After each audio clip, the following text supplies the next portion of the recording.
Right, resume the meeting at 10:35. Shall I just skip that? Postpone, whatever it is. Thank you. Right. Dean, a couple of things to report for the annual report. Thanks, Mr. Mayor. So the 2 points that were raised were in the NDIS. We'll remove that line. NDIS isn't a grant, it's more of a planning process for clients. And that differs from Commonwealth Home Support in that we actually do get that money and have to expend it over the course of the year or refund it. Yeah, that's correct. And then the Barcaldine Water Sports Association, that was meant to be $1,000. So $1,000 hasn't been paid yet because there were some conditions that council resolved at the May meeting in relation to that. But it's an obligation, I suppose, that we have once that is produced. That we have to pay. Yeah. So I think the condition was you said that they had to provide evidence of the insurance, and if they provide that, well, we're still obligated to pay on that obligation for $1,000. That's correct. Commitment has been made. Just a couple of points, Councillor Rogers and I were just discussing there before. There's some really small figures there. I'm assuming they've been checked and they must be an in-kind donation, are they? There's $23 to a couple of groups in Alpha. I believe that's in relation to venue hire. Okay, yep, it's static figure. And then there was a Christmas tree figure for Jericho of only $136. That may have been some in-kind support. Okay. Providing a small piece of equipment or something like that. Right. Very good. All right, thank you further. So the NDIS line will be removed and there will be an alteration to the $4,000 figure for BWA to $1,000, and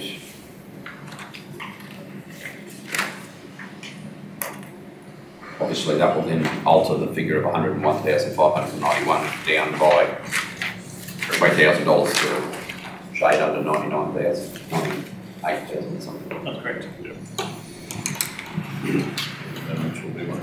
Further questions, councillors?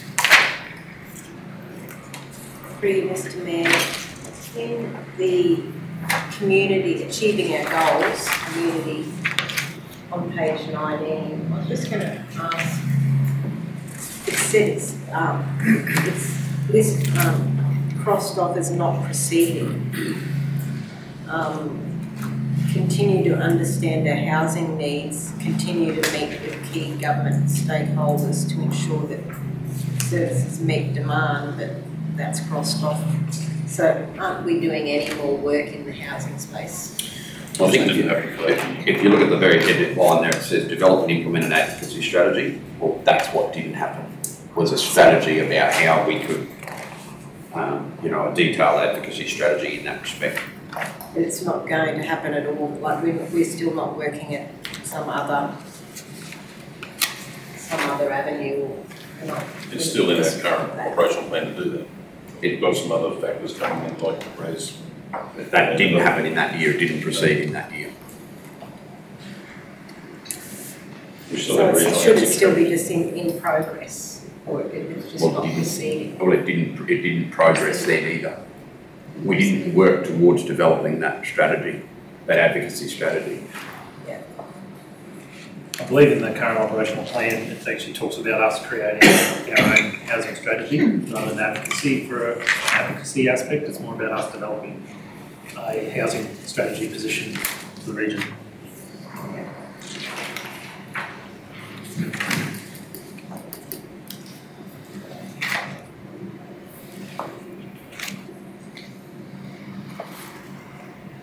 Councillor Peebles? No, I'm fine with that, Mr. Mayor. I'm okay, thanks. Councillor Gleeson? All okay. Councillor Hanson? No, I'm good at this stage. I haven't sort of come across anything that jumps out at me. Councillor Arthur? I think one thing, and it's been somewhat topical, like asset management plans were all through it as well. Like, I still struggle with the progress that we are taking on those, and the impact that it can have on our budget and planning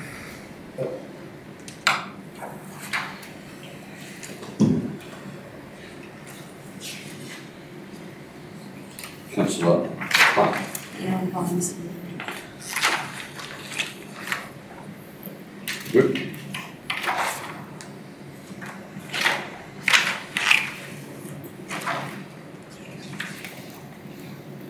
Right, do I have a mover to adopt agenda item 333's resolution? Councillor Plum, seconder.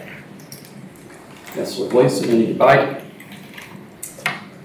Vote on vote, sorry. Oh, I'm not debating it, I just don't feel comfortable adopting it. I already had this since last night, so, yeah. I'd like more time to read this thoroughly and ask any more questions. Councillors, you have a resolution to adopt, but you don't have to. You can, it's in your in your hands. Just a question, Mr. Mayor. If we don't adopt this today, it doesn't become public until the next meeting. Correct. I know there is a few people waiting for it to become public. Well, yes, we have to do Question the on minutes. PowerPoint. This actual report here will be in the minutes, but it won't be. It'll be unconfirmed. Yeah. People can read that, but it will be unadopted. Through the chair, the financial statements will be on the website. Yes.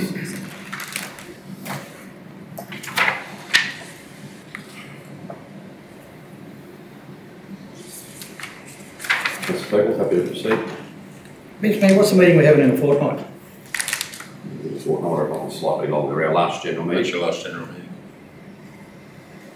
A couple of days before the 14th or election. 15th or something? 10th.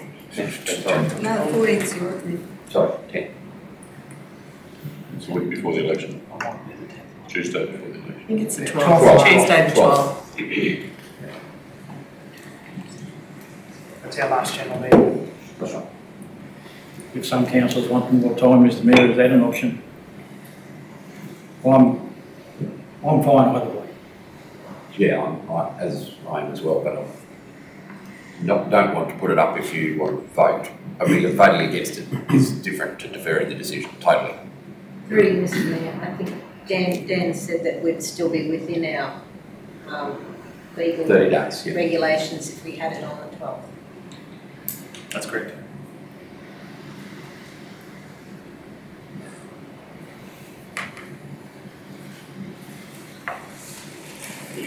I'm happy to proceed with that, but I can understand if other councillors want to hold it over. I would have appreciated more time to read sort of the narrative and some of the, like the displayed information. And I guess if there's material changes, we can, but yeah, if the majority of councillors want to hold it over,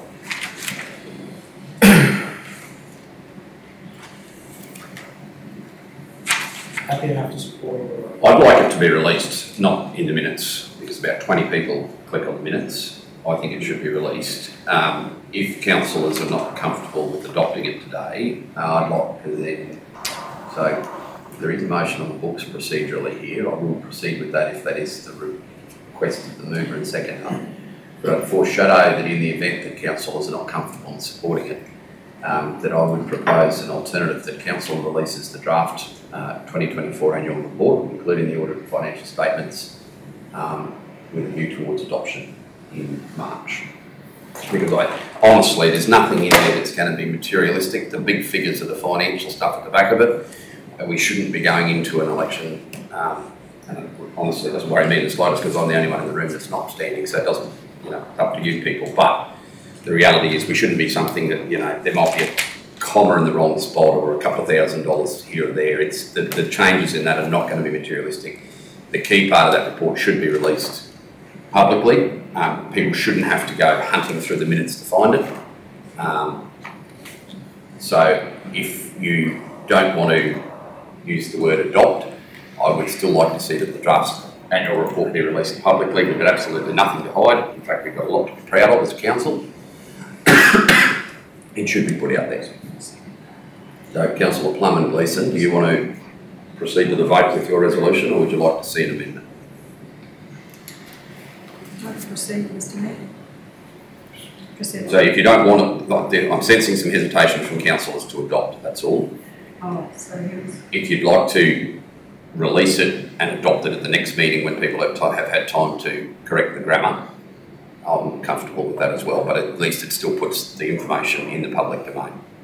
Through you, Mr Mayor, I'm quite happy to go with what you said, to release the draft and adopt it on the 12th. But I just wanted to just point out that I'm not trying to hide this from the public. I just want more time to read an annual report that we were given 12 hours ago. But that's Feeling essentially like it's a you're saying decision. that we're trying to hide it from the public, which By not was adopting never it. my intention. No, by not adopting it though, or releasing it in draft, that is what we're doing. It's the unintended consequence, but it's the reality of what will happen. So the resolution is that Councillor Plum, you moved it. Would you like to see that amended, or would you like to proceed with the vote? I'd like to proceed to a vote, Mr Mayor. Councillor Gleeson, you're the seconder. I'll give you the same right. Mr Mayor, You can rescind your ability to second it and just pull back if you want to and amend it, or you can maintain your position. I don't want to cause any ruts in the council, Mr Mayor, but I'm happy to adopt it, to leave the resolution as it reads. Right. We've had enough. I'll put it to the vote. Those in favour of adopting the report? Against? 6-1. Motion carried. Councillor Rogers, against.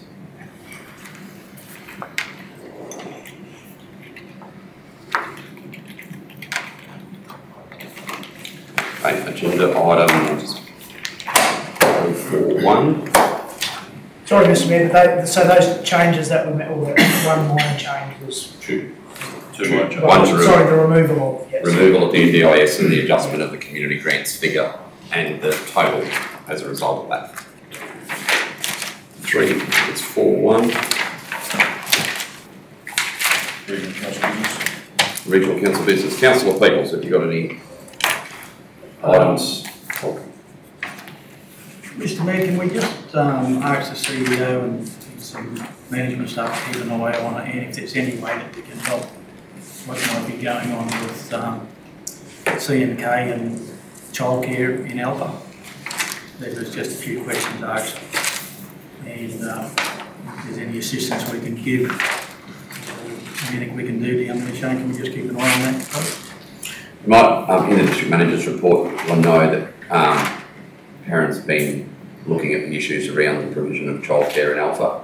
So when we get to Karen's report, she may be able to give you at least an update to what the status to date is. Yeah. And then from that, happy to have a board for councillors who may not be aware, the childcare facility in Alpha is not operating currently.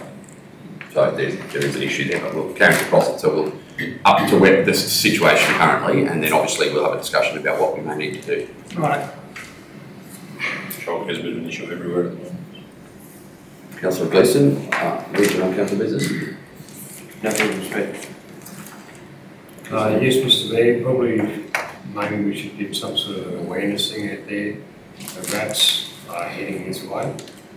Very long range. I've actually seen a few very close to here.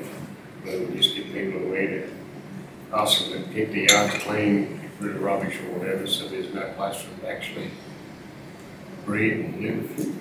We're just getting awareness level out to the public.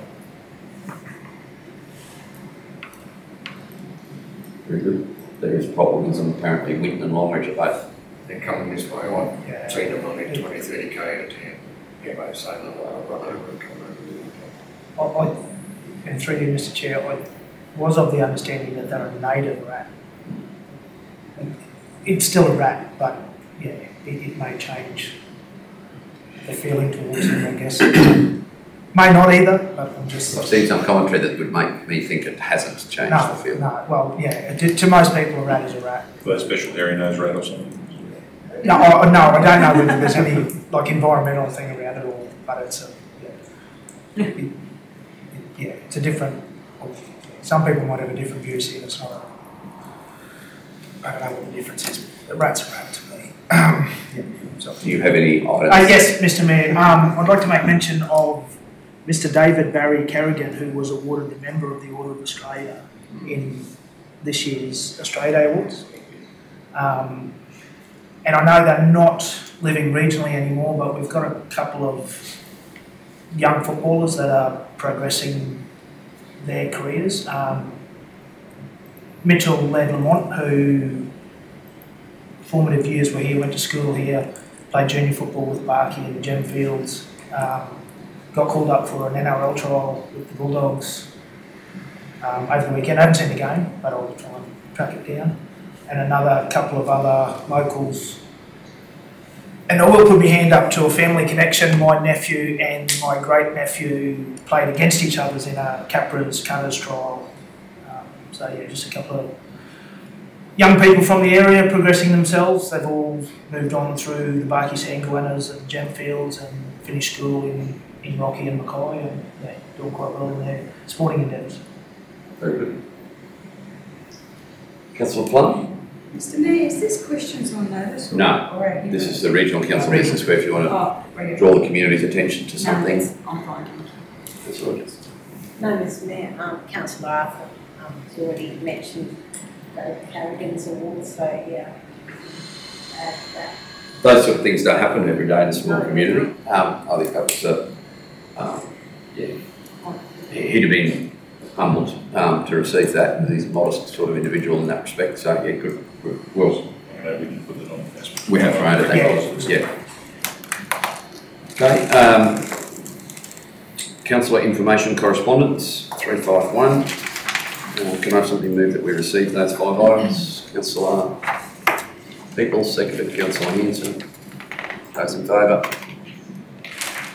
Carried. If I can just speak to the flood warning infrastructure, the flood warning infrastructure network program flyer. Kerry and Deb and I met with the team from the Bureau on one day last week. I don't know what that was, Friday, was it, Deb? Yeah. They are in receipt from the federal government of about $260 million, and I don't know if that figure's written in that thing, in the little bit of stuff up there in those 2 pages.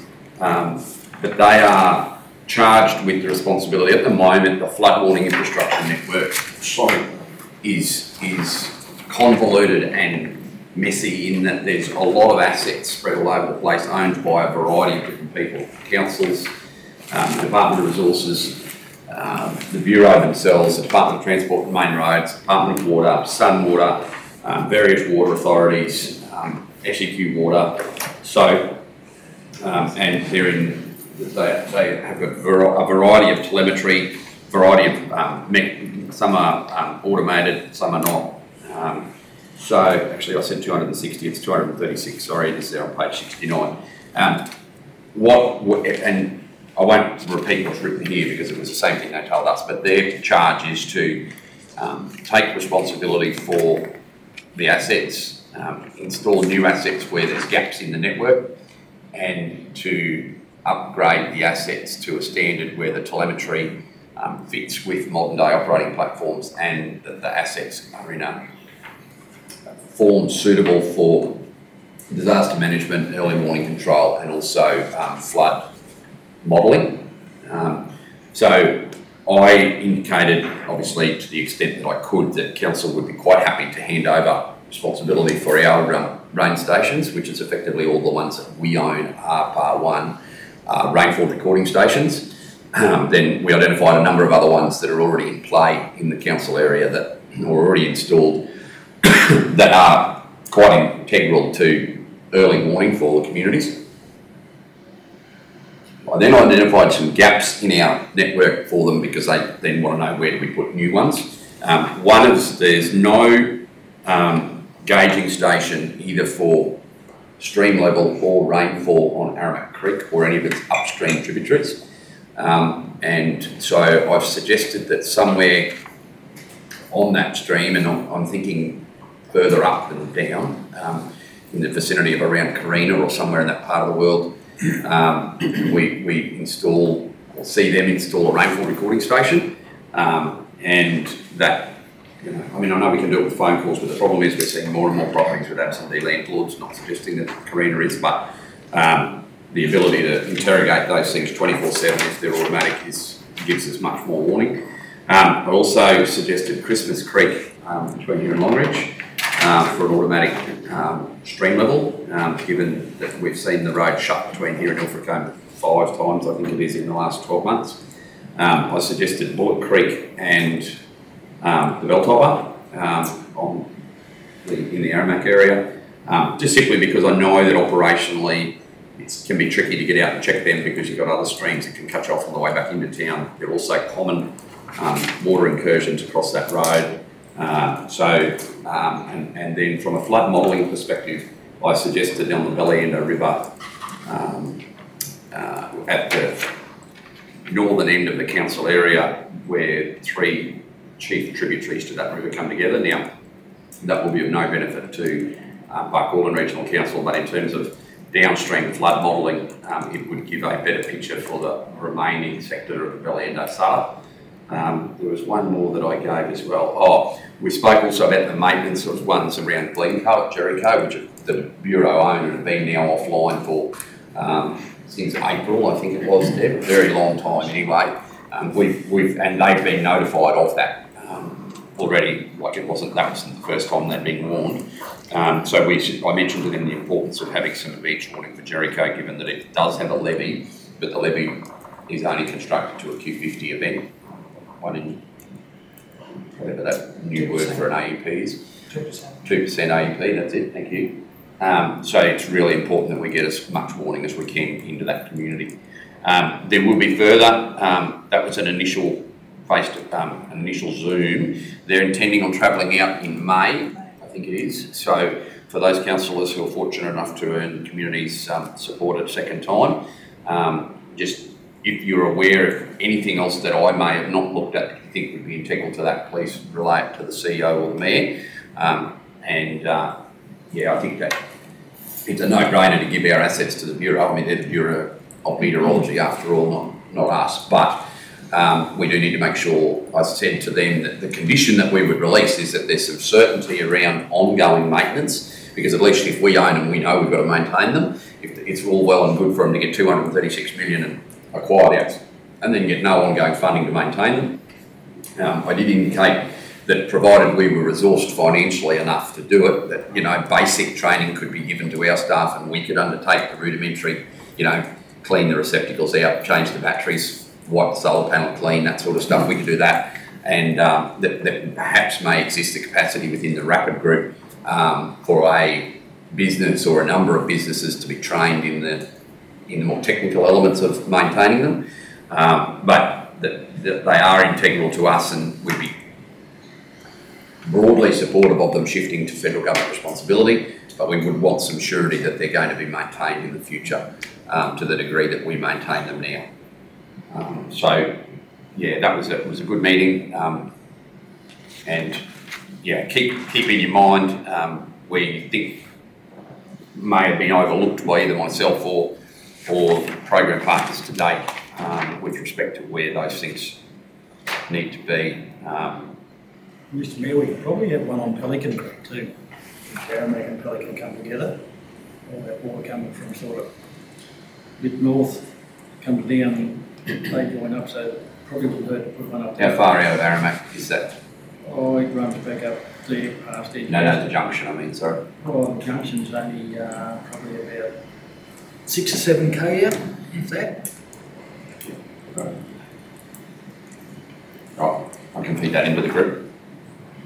But yeah, council will know when they're coming next, and it's important to put some feed into that.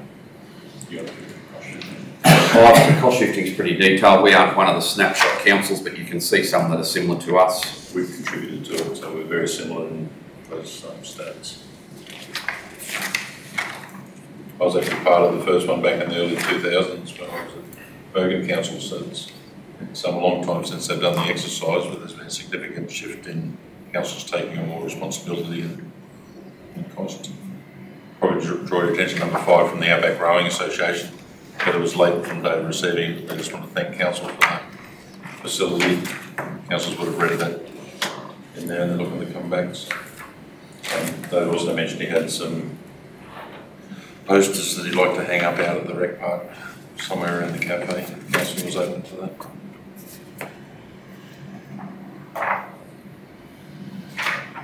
Through you, Mr. Mayor, the housing plan, did we get any progress with, when we're looking into the need for any social housing? Because we've identified that there's money for social housing, we just weren't sure whether, if we had a defined need for it, and if we did build social housing, whether that would ease any of our current housing pressures. I did ask a question, Councillor Arthur, at a workshop. I'm of the understanding that the department is building some in Barcaldine on its own without our approach. I'm aware of one parcel of land in particular that they have acquired for that express purpose. Yep. But I can't, there was a number given to me, Councillor, I'll take it on notice, please. Sorry? Two at Barcaldine, they're looking at Aramac and Bunnaburra as well. Yeah, right. Okay. Thank you.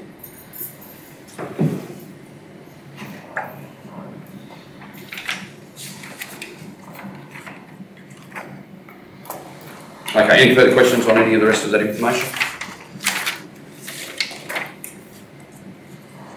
I guess the cost shifting report's of no surprise to local government councillors or staff. It's more of an external advocacy document. Unfortunately, I did note the online commentary around it was actually very derogatory towards local governments, as in we will waste our money and so forth. So it's an interesting, you can get a little bit captured by being inside the system, and we think, so the idea beyond this report is actually more about, initially was more about getting government, certainly state government, to be aware of the amount of things that local governments undertake, but also the federal government as well as one of our chief financials. But a takeout from this would be, I think the sector needs to explain better, if not necessarily do better, but certainly needs to explain better its own,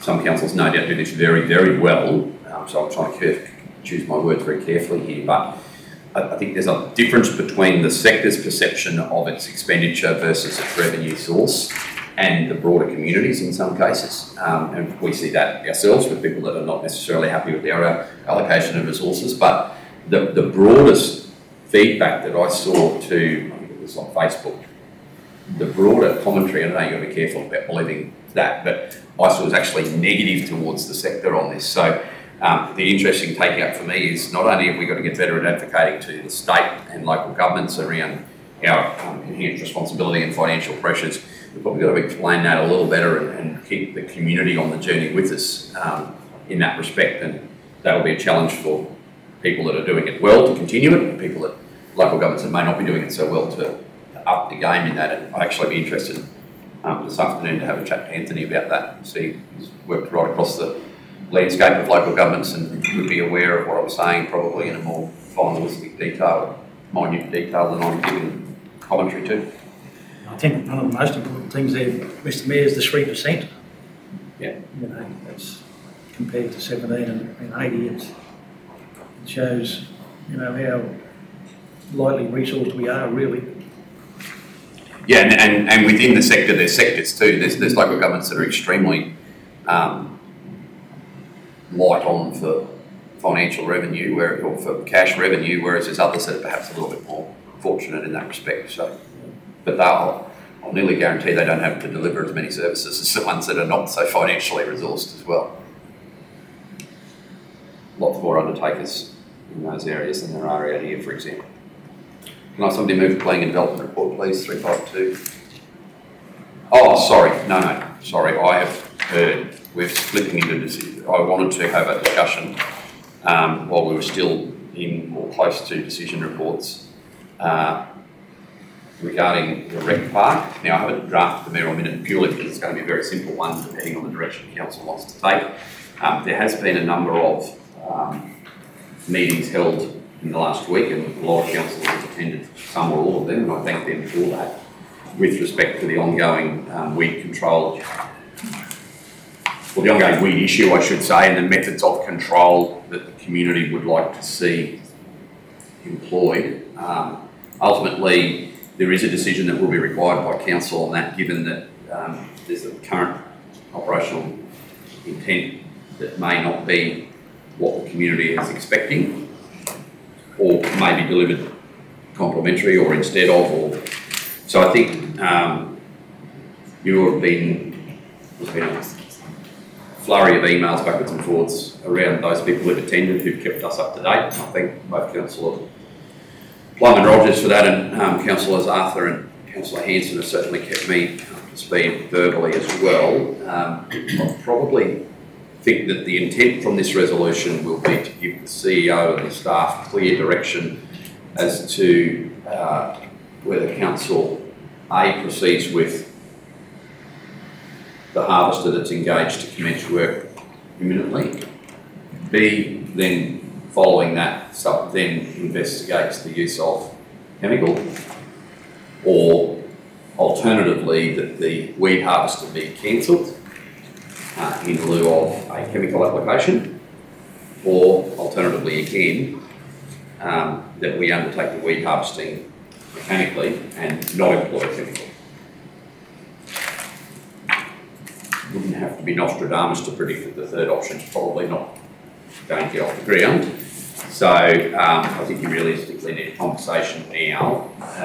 It may not be very long when you may move very quickly to resolution, in which case tell me what it is and I'll put it up there. Realistically, the choice is we either harvest on schedule as per our current schedule and then poison, or as per strong or clear direction from that user group, we cancel the harvester and poison. Oh, no, sorry, shouldn't use that word. Employ a chemical treatment. Now, yeah, yes, Councillor Bibb. Can we ask the situation with the harvester? Can we cancel now? I've had an initial discussion with the contractor. Depending on today, we can. For no cost. At no cost. So through you, Mr. Mayor, can we just get for the benefit of all of the room, can we just get, I guess, a catch-up or a summary of the cost for both treatments and the projected timeline for both treatments based on our decision today? The estimate for the harvester, Shane? 23 to 25,000. And that time frame was to commence work when? This weekend he arrives, so it'll be probably a 7 to 10 day. And sorry, the effects, through you, Mr. Mayor, the effects on access to the facility.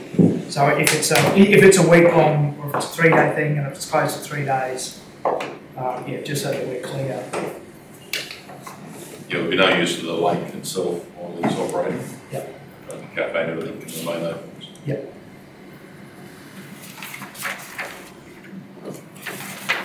And then you asked about the alternative treatment. So the last time we employed the contractor, which is what we've got to go. Oh, actually, I think there is an estimate, but it's in the order of 65,000. Has anyone got a figure to contradict that? I think that's about what we're working on as the estimate, and that includes mobilisation.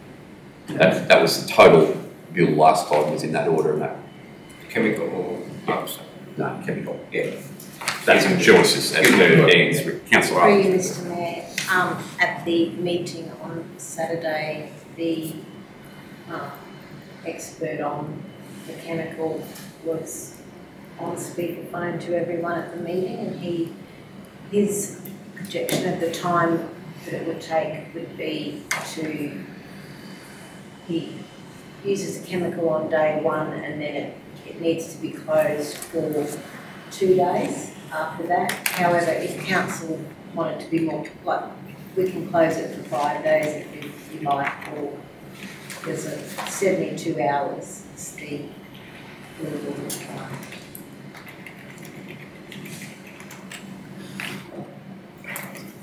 Councillor Gleeson. Mr. Mayor, the harvester could be ready to work next Monday, and close, and it's been ordered for months and months. $25,000 can be ready to use Monday and close for that week. If we say no to that, we cancel that operation at no cost. How long would you think that it would be before we could put chemical into the water? 4 weeks, 5 weeks, 6 weeks? We'd have to go through a proper procurement process. So there's obviously more than one player in the market. So we'd have to put our scope out, go to vendor panel. Could be open for 7 days, but then we'd have to award the tender, depending on mobilisation from there. So, best case scenario could be 7 to 10 days. Best case scenario, you could have them turned around in 7 to 10 days, I would imagine, if you go through that process that Shane's outlined and they were imminently ready, so that the minute it closed, you assessed it and bang, and they were able to get in the car the next day.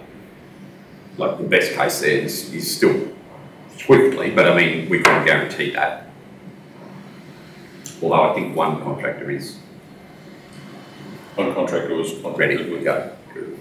with the sports group we've talked to. So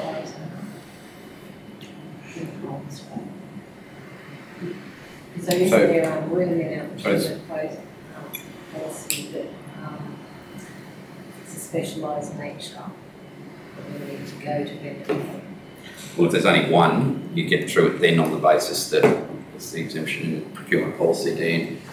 Whether it's only one reasonable supplier available or something, I think that word, so you wouldn't need then, that would be the other exemption. That's in the procurement policy. We just have to test if that's, if there is only one. However, it's only, there's a week needs to be, if you go to vendor panel or go out, it's a 1 week process, isn't it?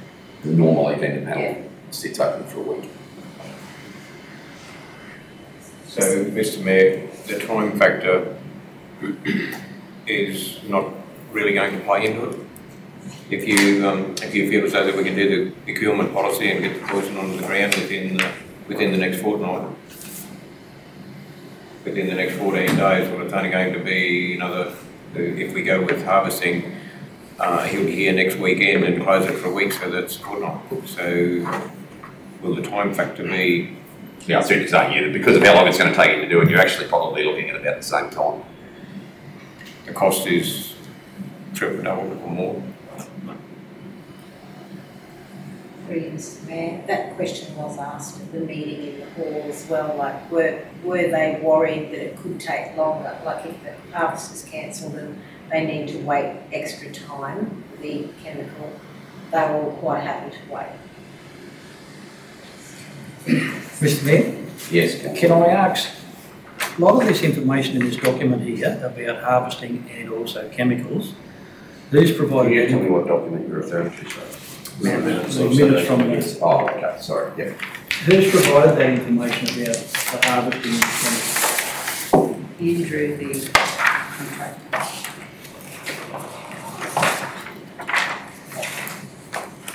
I'm assuming you're the Andrew Ryan. Yeah, Water Well, Sports it's Association fake. contractors. So he's the chemical supplier. Yes, he's the Andrew Ryan.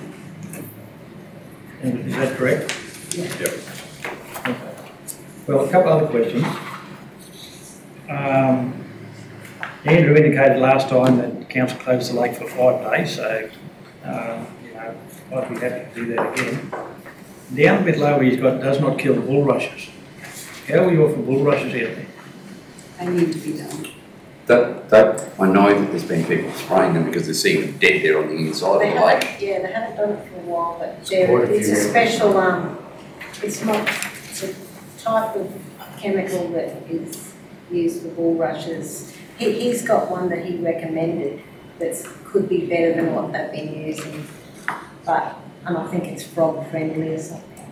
Mr. Mayor, through you, Ennis Andrew, when you came out and done the park last time, he left behind some Manurate, which is the active glyphosate, and it's friendly for aquatics that are in the water. And he left them some of that chemical, so they've been doing some spot sprays with it, because you've got to get down to the bulrush has got a no in the bottom of it. So it's got to go right down there. But yeah, they have the chemical to do it. So the chief reason for that is bulrushes grow up the water. Yeah. And magnesite H is a deoxygenation chemical. So if there's a plant or an animal that gets its head off the water, the magnesite H is not effective. I mean, you don't need to be a chemical engineer to know that, but that's the basis. The operating methodology for chemical has to be absorbed into the bulrush another way.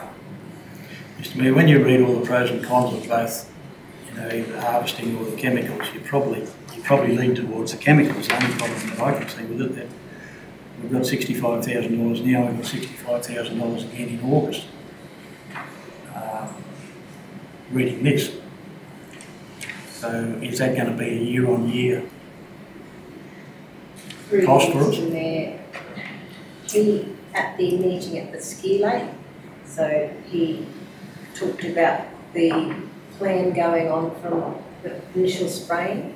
So he recommended that once you've got on top of the weed, he can train people to use the chemical. He's licensed to do that, and he does. That's his main part of his job. That's what he does. He recommends that he trains some people from the BWA organisation in doing it so that they can spot spray it whenever they see it coming up. They can just use the chemical, and it doesn't actually affect everything in the lake when you do it like that. Like, keep on top of it. That's apparently how they've kept on top of the weed in some of the southern lakes that were causing a big problem. So they tried harvesting, and the problem grew worse every year until they had to end up getting the chemical in and getting it back under control again, and then now they use the chemical.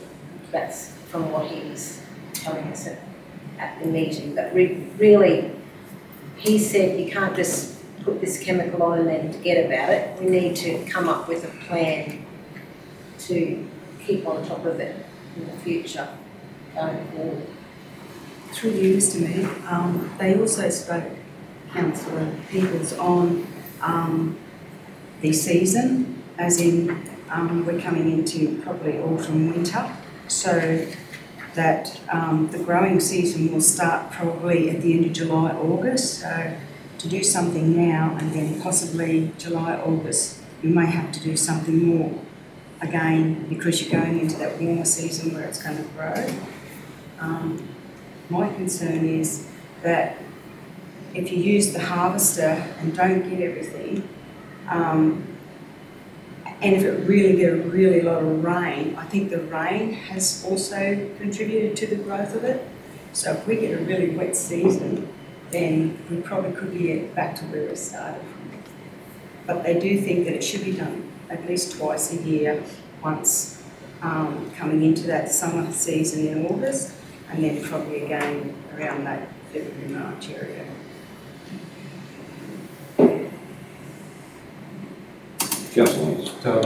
I've had a few people approach me in the last few days, and to be blunt, they said it's not a ski park, it's a recreational park. What about us that want to do fishing, growing, bird life around there, which we actually push so many species of birds, don't affect them. And we've got a letter here from maybe 1.2 to 1.5% population of our Hawthorn. And I believe that's not exactly true and correct what actually happened to me, from what I've been told. And they weren't, everyone didn't vote yes, definitely use weeds. I believe there was some there that didn't want to spray poison. So, are we better off harvesting now? We've got 3 or 4 weeks to decide whether we want to poison and maybe go to the broader community, which is other people using that lake rather than just the skiers, see what their opinions are. You might want to talk 1.2% of that meeting, not 100% of that meeting. The only question I've got for the harvester that's coming, when he came previously, he could only be here for 3 or 4 days and he had to go. Is that the situation this time? Like we'd like him to be here until it was done completely. this guy's allowed himself 2 weeks.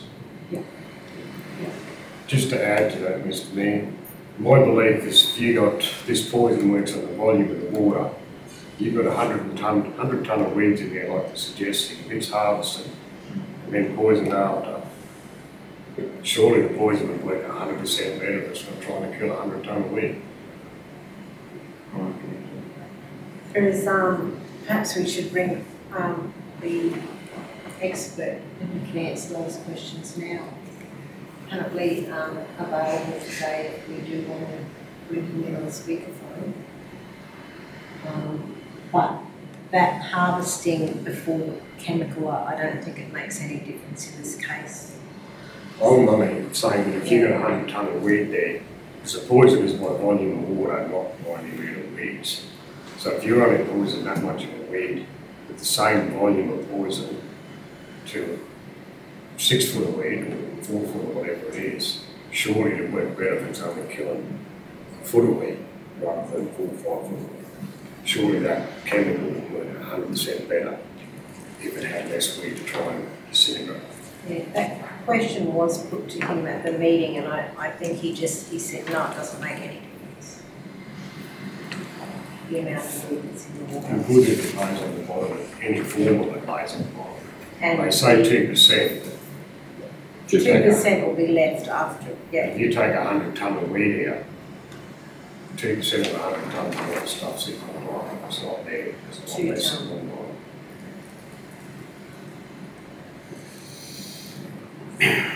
Councillors, we've got, might not be, I mean, we're in your hands. The community group has been clear in what they want us to do. The decision is yours. Ours, sorry.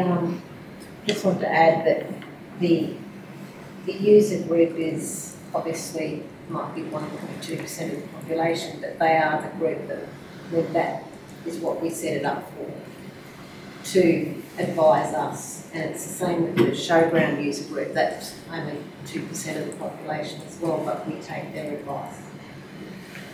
Sure, you're missing it. That user group I'm looking at are all boat owners and most of them skiers. To me, that's not a genuine reflection of the actual users of that boat. There's a lot of people go out there swimming that don't own boats. I have seen kids out there fishing, don't own boats. And I don't sort of see a clear representative of some of those people in that user group. Through you, Mr. Mayor, these are just, that's only the water sports. There's representatives from the rowing, and there's also representatives, I'm not sure, schools, yeah, the schools, but there's also, I'm not sure who Brad and Monty represent, but they're required Or just our boats in general. Well, the school is an apology. David Council, which is a rowing, was an apology. Kate Burst is an apology. No, that was for Saturday. They at the meeting. He's saying that this says that they all wanted it. Some of those representatives weren't at that meeting, put their opinion across. I really think we need to just do a bit more work with the community first before we use a poison application. I really believe we should harvest it now and give ourselves 3 to 4 weeks to consult some of these other user groups that were at that meeting and just see what their feelings are first. Because they weren't at the meeting at the Shire Hall either, some of those ones.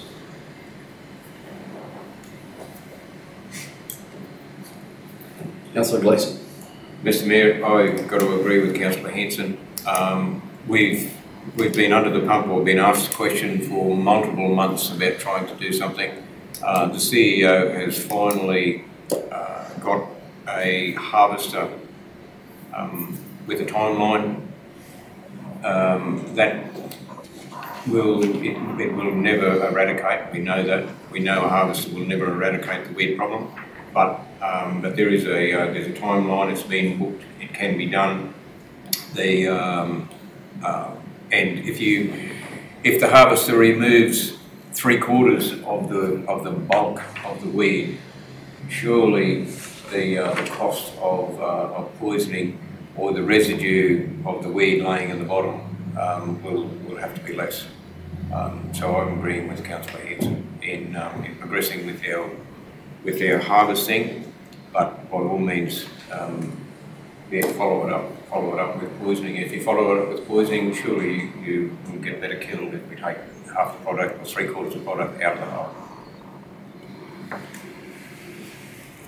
Councillor Hart. Mr Mayor, I'm of the same opinion was last Thursday about mainly due to, I guess, more confidence in the weed harvester turning up quicker than the chemical treatment and added to that the reduction in the weed mass that will remain in the lake, going ahead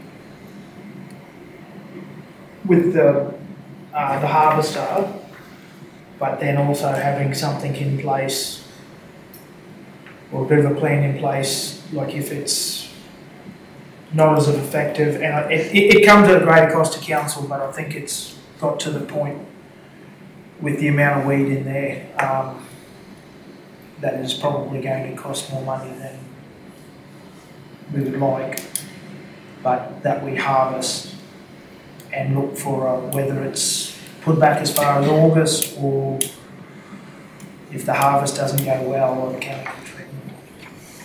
Because part of the argument, and it's understandable, is that the weed is ingressing on around the ramp, the swimming area. So if we can, and it was mentioned that children don't want to swim in there anymore.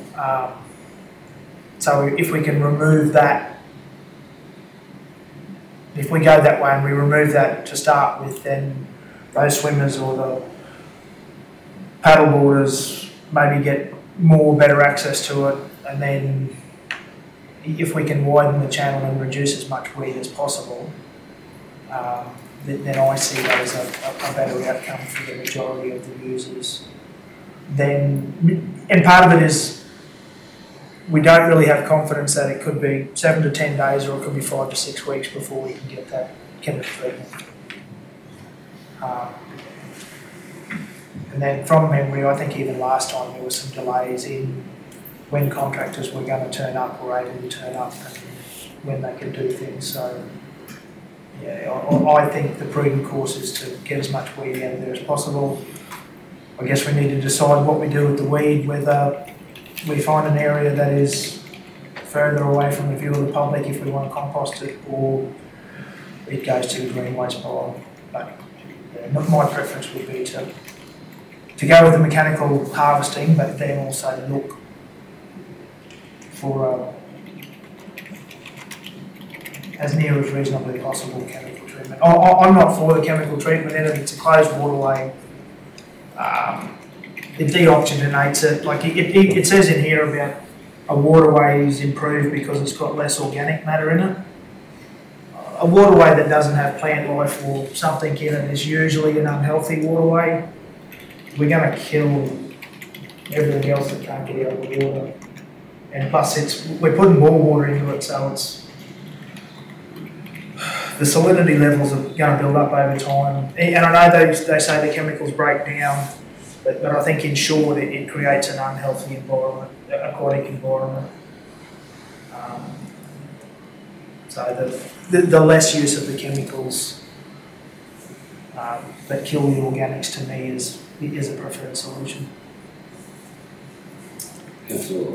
Please, how much is there an approximate price on the cost of carting that 200 tonne of weed away from the lake and dumping it somewhere? We have machinery and hire and staff members to do it. So. Which is what was carted last time, very far. The initial was to mulch it up and use it around our trees and everything else. But that's obviously created an issue by putting it out the back there. It's upset a few people, so the answer is to cart it, depending on how many truckloads you have to take.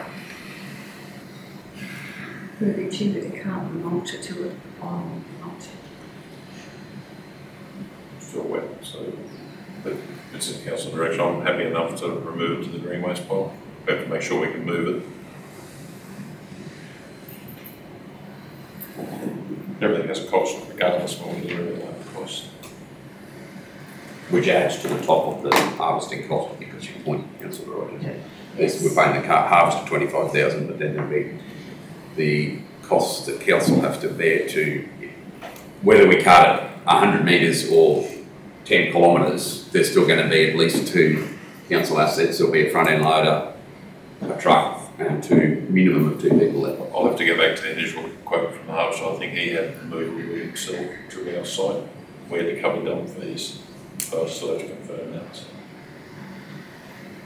So he might bring his own truck. He didn't have his own truck, but he moved it up. He didn't last time. No, it was a small machine last time. This is a big machine. Mr. Mayor, can I just ask something? We harvested, and as Councillor Hanson said, that there's not the weed there, that's because we've harvested it. Do we still have to use the same amount of chemical because of the volume of water to kill the little bits of weed that are at the bottom? We do. Is that what my understanding is? From my memory of Andrew's presentation to us a couple of years ago, that the chemical is applied on a basis of volume, not. You can do it in targeted areas, but it still works. They've still got to estimate the volume of the water, not that. So the answer is no. You can't just use less because there's less weed. Because Andrew's concern was that it was really worse at the southern end of the lake, also than the northern end, and yeah, that was a concern for him as to whether he'd have to do a chemical into it. So I just wondered if they might have to, maybe they might have to only do spot checks if it's harvested. Councillor Purge.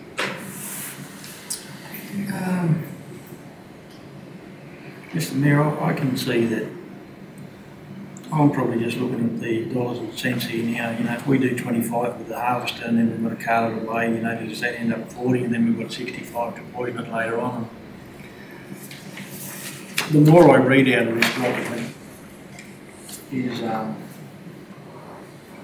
poisoning seems the best way to go, but, you know, I agree with Councillor Arthur about the chemicals in a area where we've got people swimming. You know, that's the ongoing risk to public health. That's something that we've got to make sure that we've got a tick with that that's not a problem. But reading this, I think that we're going to do it twice. If we do harvest, we're still going to have to use the chemical. And we've got to use it because of how much water there is, not how much weeds left. So I'm probably in favour, if there's no safety issues, of just using the chemical. On the safety stuff, I had a long talk last night to Lisa Caffrey, who's the chair of Sunwater, and they have used this chemical for a very long time in a number of applications. So they predominantly like using it in channels where they flush afterwards anyway, but they use it in reservoirs that are then subsequently used for water for human consumption. It is the safety element of this, or the factor around the dangerous of the chemical is actually with the chemicals in its raw form, not after its injection. So it's commonly used. They are, because of the cost of it, trying to proactively use other solutions, including the deepening of irrigation channels, because the shallower the water, the higher the UV penetration, therefore the bigger propensity for weed growth. But as she said to me, it's a bit hard for you to do that in our situation, because even though you might make the centre of it deeper, you're still going to have a beach for people to swim and way to get in and out. So she said she sees that we're in a devil in the deep blue sea scenario. There are two trains of thought amongst water managers around Australia, and she's also on the board of Dam Safety Australia, so it's pretty heavily exposed to people who operate in this space a lot.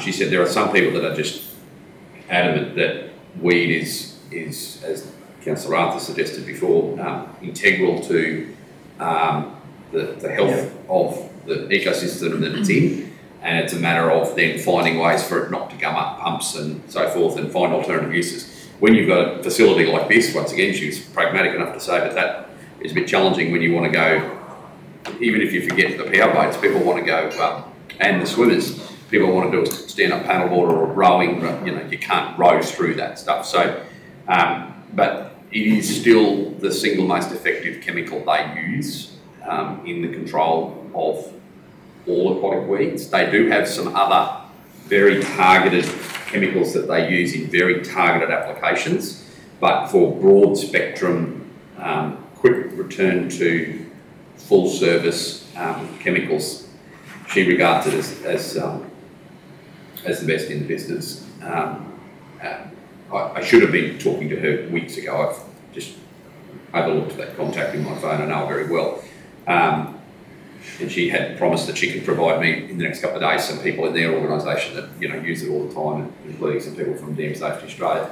I personally would like to see the lake restored as quickly as possible. My natural instinct, without being advised by experts, is that you remove the bulk of something and then target the base after that. It's probably more effective. My thing is, by the time we add all the dollars and cents up here, as you just outlined, we could end up running to a lot more than if we just treat it.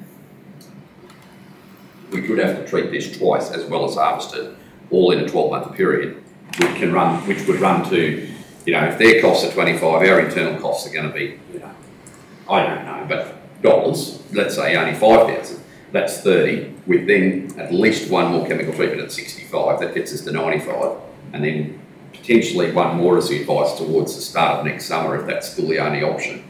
All of a sudden you're looking at, you know, forget the 210,000 we're spending on maintaining the rec park, you increase that by nearly double. So I've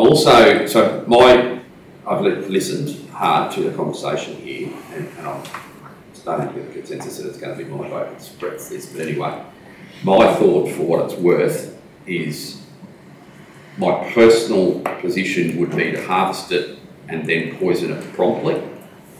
However, despite people's thoughts to the contrary, I don't disregard community feedback. And whilst we don't abrogate our decisions or defer the responsibility for them onto others, I am getting clearly here from the community that they just want this is the single treatment that they would like to see us employ. I agree with Councillor Hanson that they don't represent everybody, but the predominant affectation of the weed is represented in this group. We've said from the very beginning that, right back to when Andrew presented to Council, I don't know, 21 or 2, I can't remember when he was here, very problematic to have a multi-user facility that's a channel like that. There's not a deep body of water where you can use it for fish and every other thing going. You know, I'd like to think that some of the natural solutions work, but the other problem, one thing I don't know that I support at all is the introduction of the aquatic dye. Whilst the UV ray is obviously something that's very supportive to weed growth, it's also a steriliser to some degree, you know.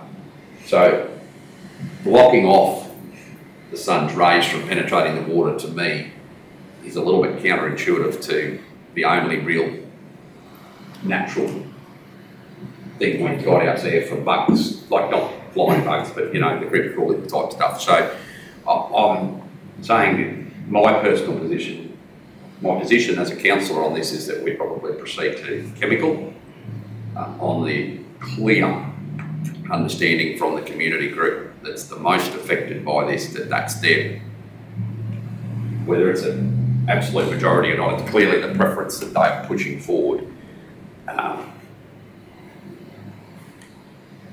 And having spoken to the owner of the biggest waterways in Queensland and her organisation's use of it, I'm somewhat, like, we didn't have this much weed in the lake last time. That's the thing. So it didn't take, and it was a different weed. So I was concerned that this type of weed, and I don't know, the 2% stuff, we'll see that when we'll believe that when we see it. But so two options on the board. Mr. Mayor, well, can I make that? I'm happy to move that we go ahead with the chemical and this So that's cancel our harvest. Is that the second option? There's only one option there at the moment. No, there's Two two parallel. there, isn't it? Two. Oh, yeah, well, there's no Yeah, others. yeah, but there's two options there, so you'll prefer, they're in the second. Option 2, yeah. All right, we have a mover, divide the first line for the time being, please.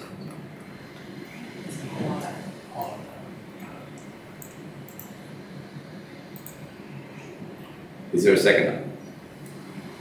Councillor Peoples. I've heard the conversation. Does anyone want to debate that issue? Just one question with that. I'm not against chemical, don't get me wrong. You use it fairly often. Right. Yeah, I was the choice of both.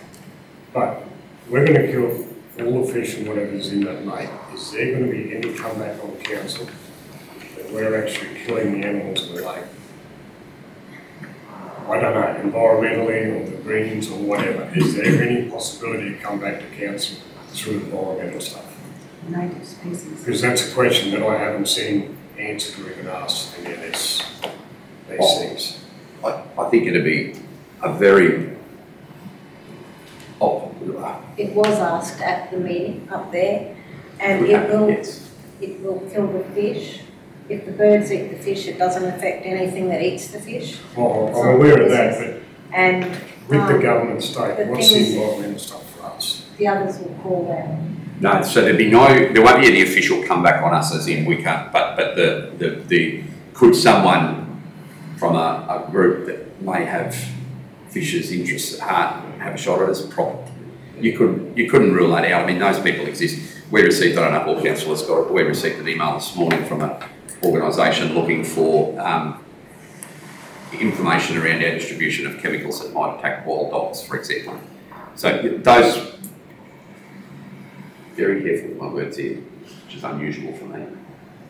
The possibility exists that there is reputational damage attributed to the use of a product that is harmful to animals, but there's nothing at all that I am aware of, or any of the advice that I've received, where that problem would be an Environmental Protection Agency or a breach of the Environmental Act or any of those things. It's perfectly legal, licensed use of this chemical.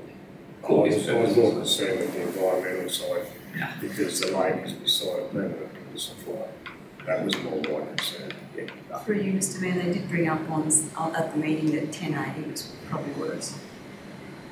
Having seen both in action, I could guarantee you that a 1080 has a way more detrimental To impact. think of it that way, it's worse. So, Any further comments that councillors would like to place on the record with this debate? Councillor Arthur. No, Mr Mayor, I was just going to say, look, my preferred option is not that, but I can still support that. If that's what, the majority of councillors agree with, and so like I said, it's Still not not sure I've got the majority yet, councillor, so you're helping me form that, that's good. Mr Mayor, the Andrew, who I believe is going to be the contractor, said that he would like to spend a day cleaning up the beach area for the swimmers first, and then the second day, it's free of charge. So the second day will be his day of doing the chemical treatment. So it may take up to 2 weeks for all of the weed to really settle on, but he said if you give it 3 days, maybe Saturday, open the park, so recreation. So sorry, Mr Mayor, to clarify, the contractor who supplies the chemical treatment, He also has a harvester. he also owns a harvester, so he's happy to use the harvester around the beach and that, and then I find that counterintuitive, because if it kills everything and breaks down to 2%, What do we need the harvester for? maybe it's just a timing thing, that then it's gone. He But was asked about the beach, so at the meeting, someone asked him about the beach area, because the last time that it was all done, it like disintegrates, but it doesn't immediately disintegrate in the first week, so that the beach is really thick at the moment. So he was asked about the beach, and he just offered to mow that beach area so that within the 5 days, people can come back and swim immediately in the beach area without any residue of weed there. Which goes back to my original thought about harvesting first, but Yeah, I guess that's a plus. It wasn't to increase the kill, it was just to get that beach area ready for the kids on Saturday. Any further comments on the resolution as presented? Just one comment, Mr. Mayor. Yes, Councillor. I'm certainly not going to pull the council apart. I said to everybody there a while ago what my preferred would be, and I'm not, just on past experience, I would have thought that it would have been a lot easier to kill a small amount of weed rather than a huge amount of weed. And one other question, Andrew Ryan, is he own or an agent or for the chemical company? Not the chemical company itself, no. He owns a company that has a licence to use the water. The chemical will be owned by a big multinational conglomerate. So, and I will say there is distinct conflict of interest there. That's quite okay. I'll go with it. Yeah, his advice has got to be viewed through the lens of somebody who profits from the distribution of the chemical, definitely. Yep. That's why he doesn't get a choice in the decision, he only provides the advice. It's a bit like the Caterpillar salesman. I'm not totally in agreement with that, but I will go with it. I would prefer the harvest first thing poison, but if the rings go and put poison straight up, yeah, I'm okay with that. I think we've kicked this around enough, and Councillor Rogers, do you want any comments? Your motion before we close? No, Mr Mayor, other than that, I think that there's been a lot of consultation with the 2 community meetings and an expert and different scenarios and how it would work. And yeah, I'm happy to move that and take it to the vote. Right. Just a timeline, I'd just like to thank I know it's been difficult trying to organise the harvest ceremony, but yeah, Shane, CEO, looks like you're going to have to cancel the harvester, and hopefully the timeline doesn't get extended for the poisoning, for the chemical. Otherwise, there'll be flak again. Thank you. I'd like to make one more comment on all this. There's no doubt everyone's seen the Facebook, the attack that sort of happened towards councillors.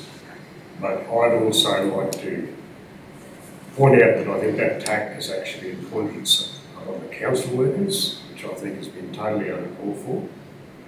And I hope that this particular group has a little bit more common sense next time and does things right, rather than just use Facebook as attack on councillors and council workers. Councillor Arthur. Is it the right time to make mention in there about proceeding or organising or developing and I keep harping on about asset management plans, but that facility of all things needs one. Maintenance plan. Like a maintenance plan, a management plan, like a proper one, especially with... Not the operational plan. No, like how we operate, how we manage it as an asset, which I'm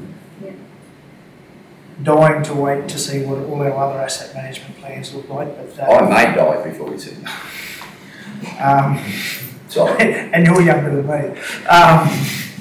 But that facility... I like nearly. I've only got another 3 weeks, so sorry. And there's fast tracking and this. I've heard fast tracking before by others, Shane, so once again we'll see it when we see it. I think, sorry, if I can just answer that question.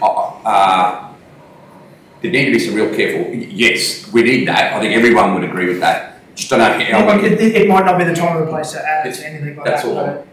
Procedurally, the mayoral minute here is to deal with an issue of urgency. That probably, technically I can introduce them for however and whatever I want, but I'd sooner that be part of, even if we reword it as a decision for the March meeting, for,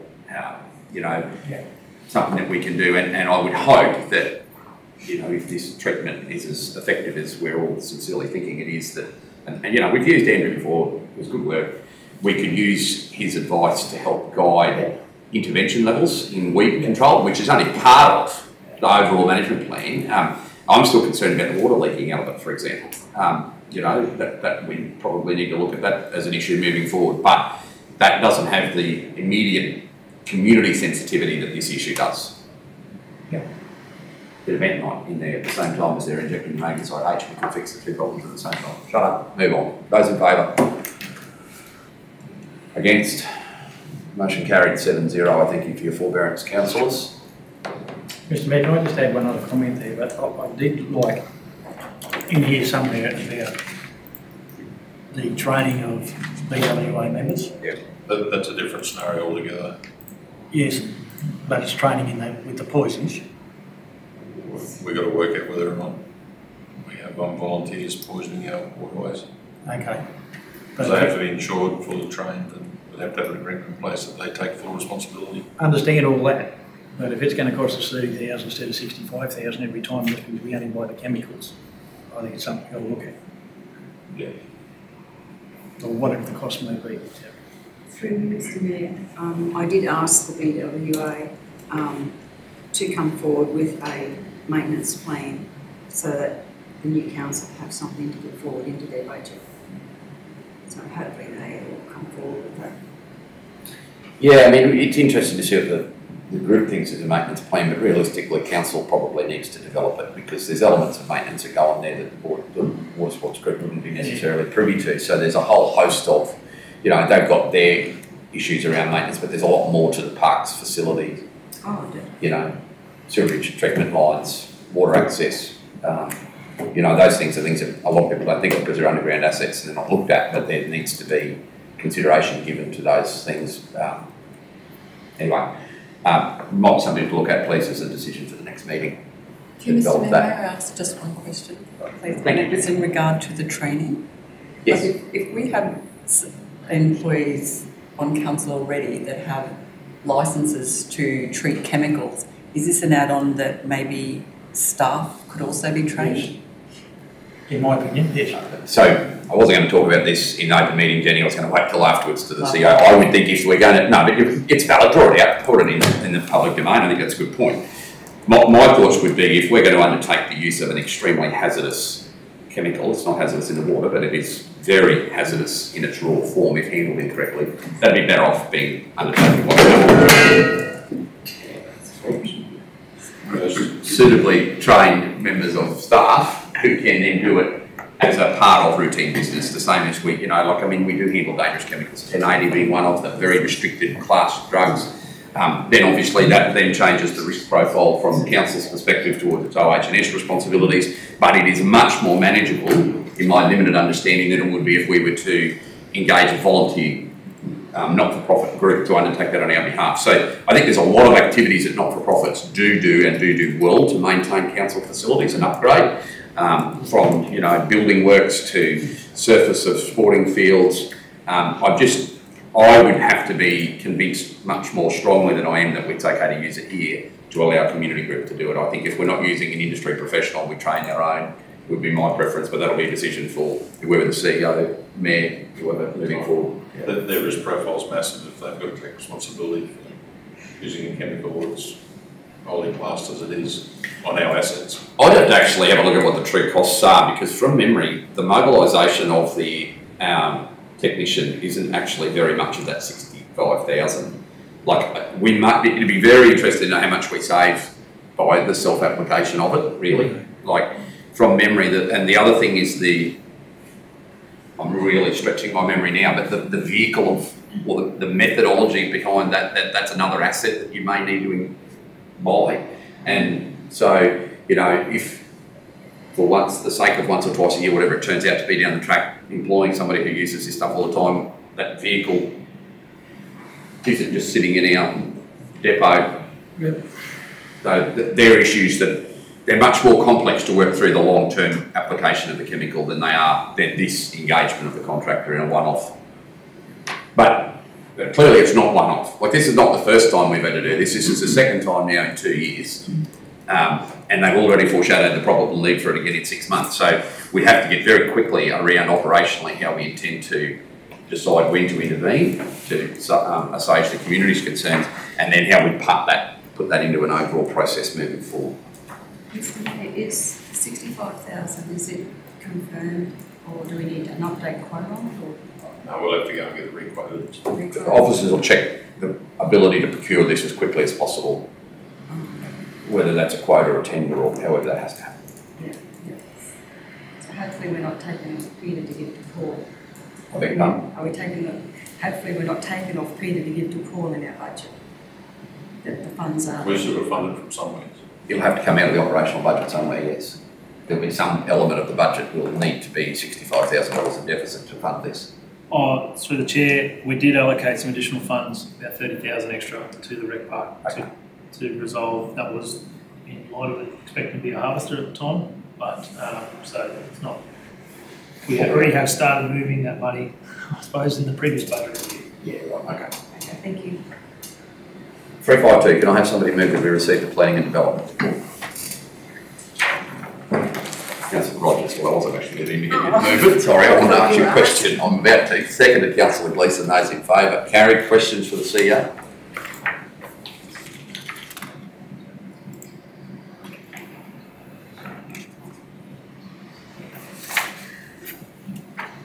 None? Three Yeah, years it's the other to me. table. Charmaine was on holidays. So I need to get in quick on that.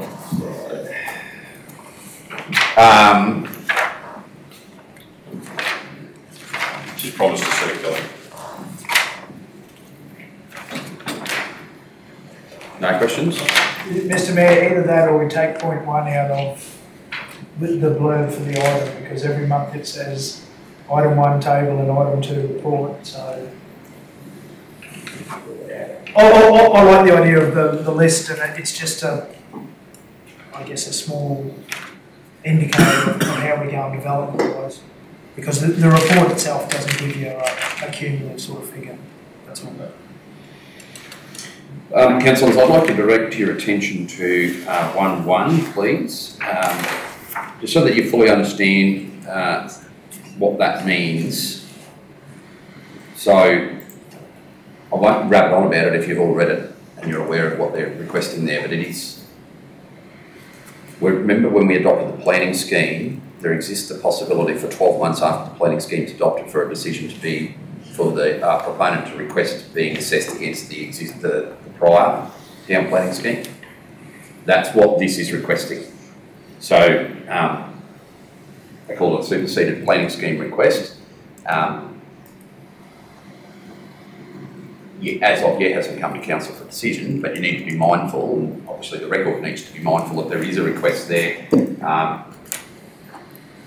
It's not without precedent around the state, but just be mindful of it. Moving forward would be my only thing, that there could be a decision.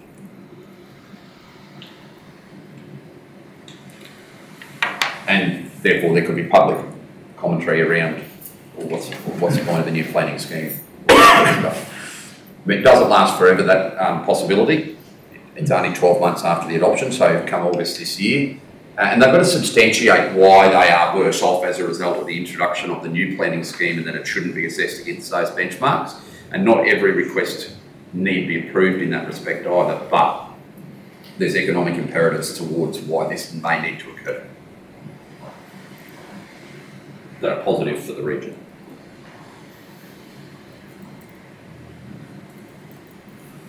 Am I being cryptic or not? You understand what I'm saying? Right, very good. Just a good thing it doesn't apply to our changes of rating categories. Correct. There is issues around that, yes.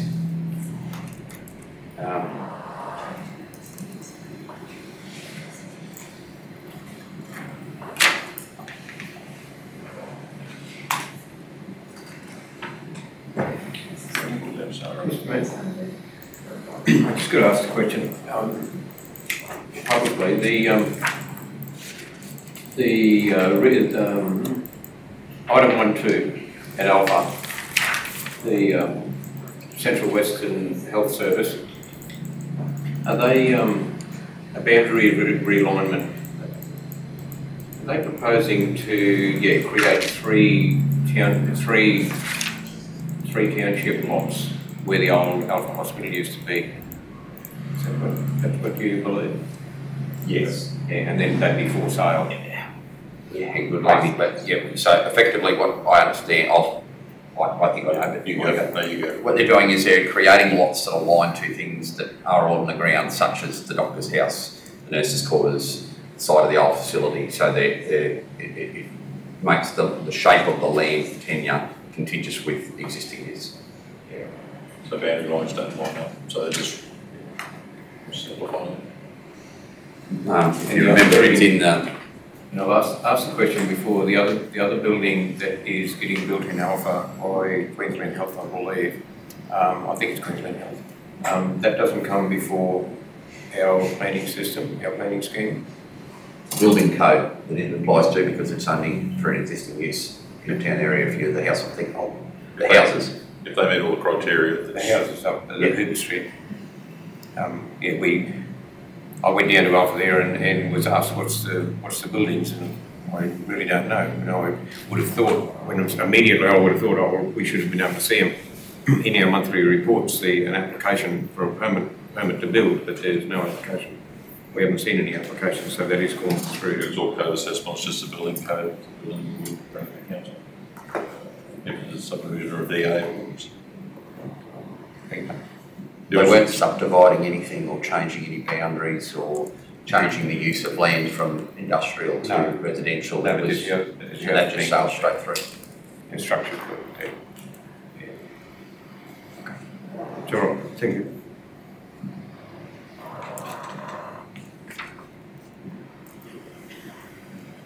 Okay. Oh, so yes, sorry.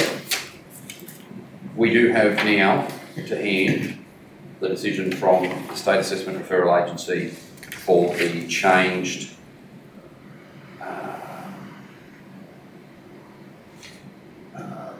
the conditions that are attached to the changed renewable energy zone DA.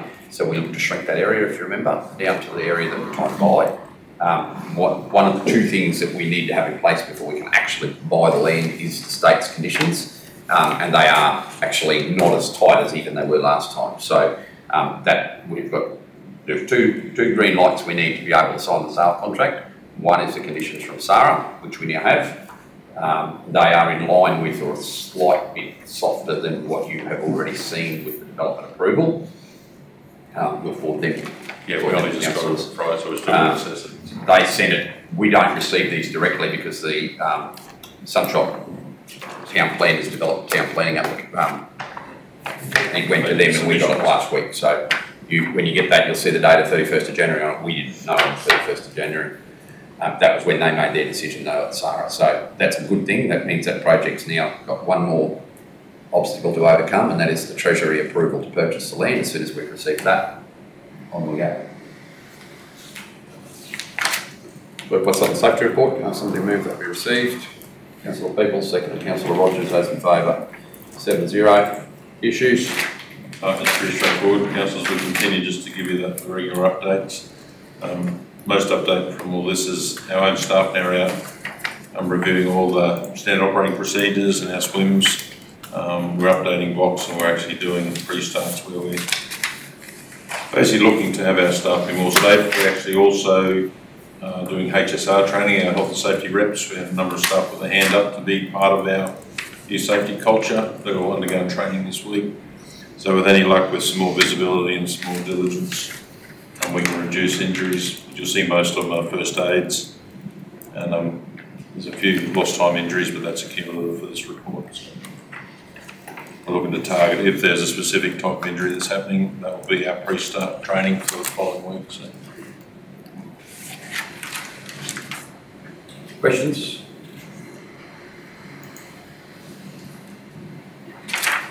Okay. I'll someone move my report be received. Councillor Peoples, second to Councillor Plum, those in favour. Barry, open to questions. The good news I can report is the beef corridors. You may have seen some politicised media around the federal government's delay by 12 months of their budgeted funding for that. The state has reaffirmed that they intend to proceed on schedule to the point that they've identified change, which they haven't officially communicated yet, so I can't release that publicly, but they've identified change on the two roads that imminently affect us for the first work, so that is Alfred Clermont and Alfred Tambo.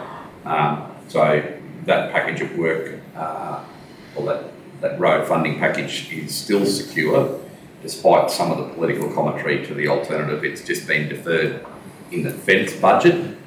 It's still fully costed in the 4 years, so it's not in the out years of the budget. It's committed to by both the state and federal government. The state's 20% is secure. So, yeah, if you were nervous about the ongoing work there, don't be. Palace meeting was a team's meeting we had between a number of key affected stakeholders and Blackall Tambo Regional Council. We are very, very close to securing road access to the Palace. The section through the Barcaldine Regional Council has been zoned, so through the property that is in our council area, has been surveyed, cleared and even graded. You can drive it, put a grass seat cover on your car, but it is strugglable. It's the final less than a kilometre section through the property that is in the Blackall Tambo Regional Council that's still to be negotiated and finalised. There's a number of options and some variety of opinions there. So that is holding it up unnecessarily, in my opinion, but anyway, be that as it may, it's still underway. So obviously, for those of you who've kept pace with that, that means once the road access is secured, the state can commence the process to grant Aboriginal freehold to that parcel of land.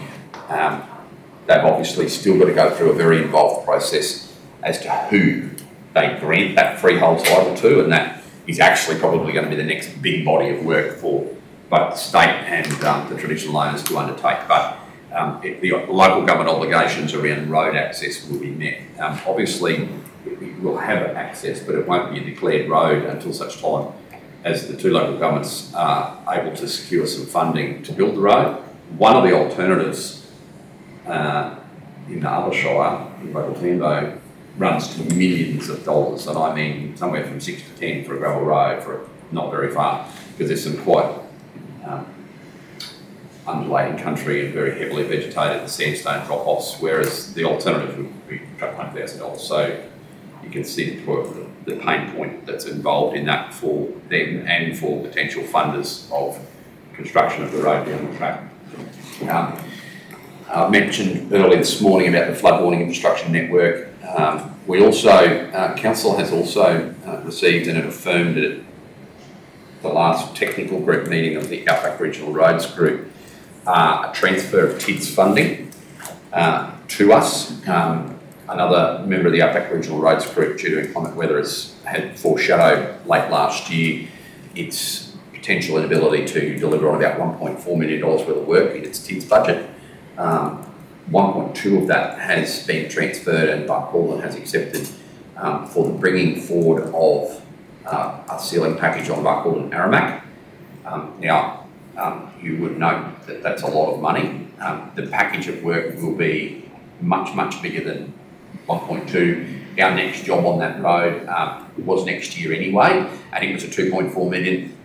The early estimation is it's going to be considerably more than that again. That this total package of work that we enter into will be funded through TIDS, pavement rehabilitation and next year's TIDS. So there'll be three funding commitments, two sources, TIDS and so on there. You're also aware that TIDS has zero extension capacity. Every dollar of it has to be spent by the 30th of June or it's wiped.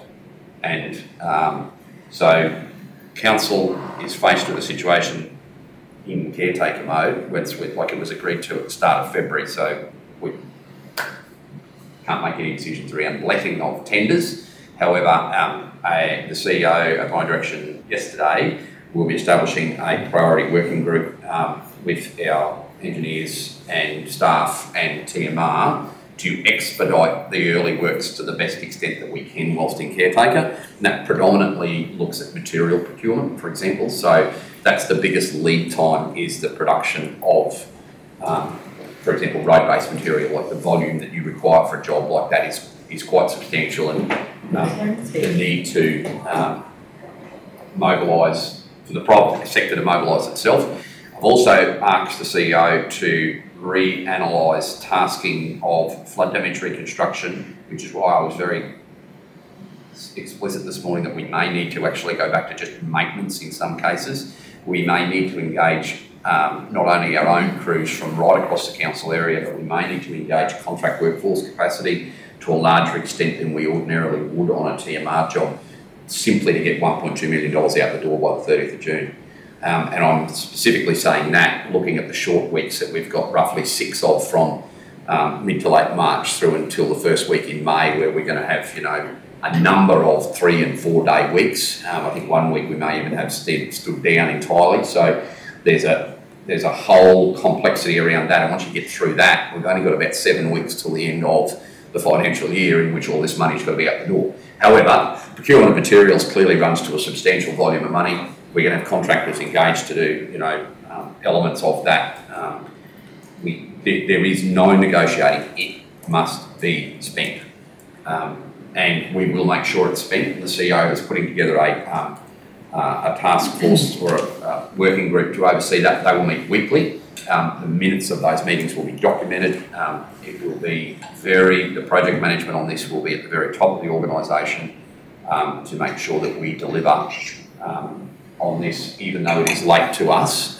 The importance of this to council's finances, road safety in the region, and the credibility of the local government sector in delivering TIDs across the state is vital. And so there will be, I'm talking about this very clearly in open meeting because there will be the need, most likely, very early, as soon as council can be declared, as soon as the electoral commission can, that there may even be a need to bring forward the swearing in of councillors so that we can then approve material procurement, if that is what it is, or tenders over the value of 200,000.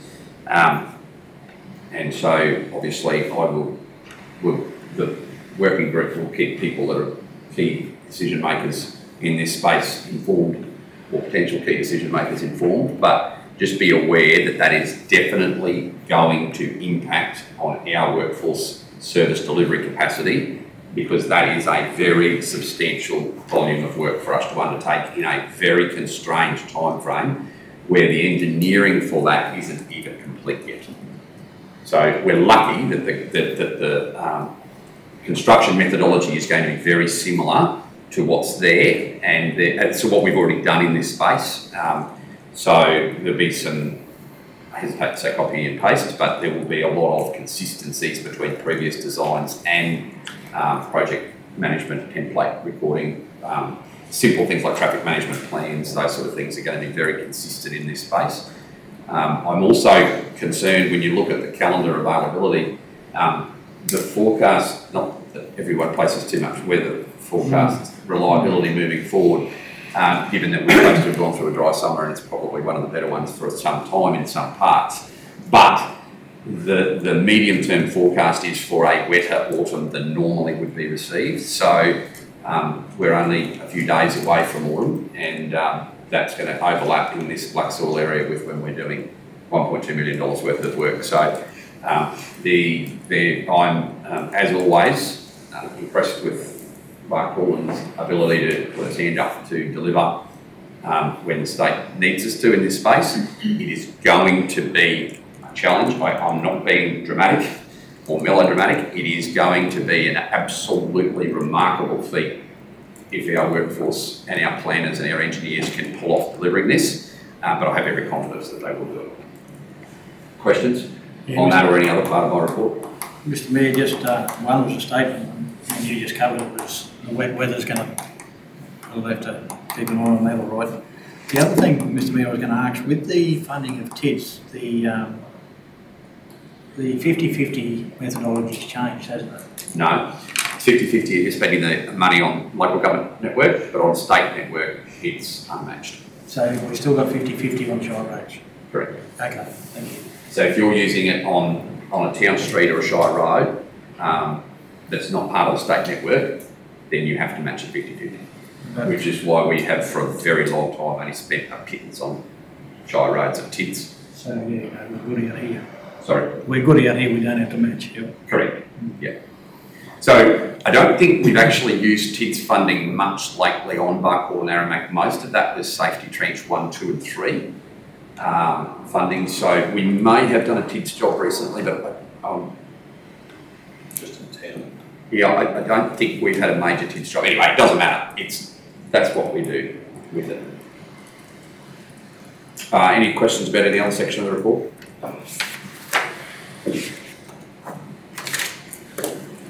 Burdekin Regional Water Assessment, sorry, just touch on that. I wasn't able to attend that meeting that's listed there. I did provide some advice offline to the facilitators. They are at the discovery stage of the need for water use within the Upper Belliendo part, or sorry, our region is the Upper Belliendo, the Burdekin generally. That is a process that moving forward, elected members, the Mayor and whoever he or she delegates will need to be very mindful about the ongoing involvement from elected members in that process. It is not a technical group to the extent where they're looking at how you offtake the water. It's looking at the use of water for future community use, future economic development, coupled with existing ability to supply. So that's a group that you don't just think, oh, it's water. Well, engineers or technicians will look at that. That is, elected members need to be involved in that. Otherwise, you could see a considerable loss of access to future water in that eastern part of our council area. Councillor Boyce. The Director of Works is not here, and you were just talking about the necessity to have everybody working at the same time.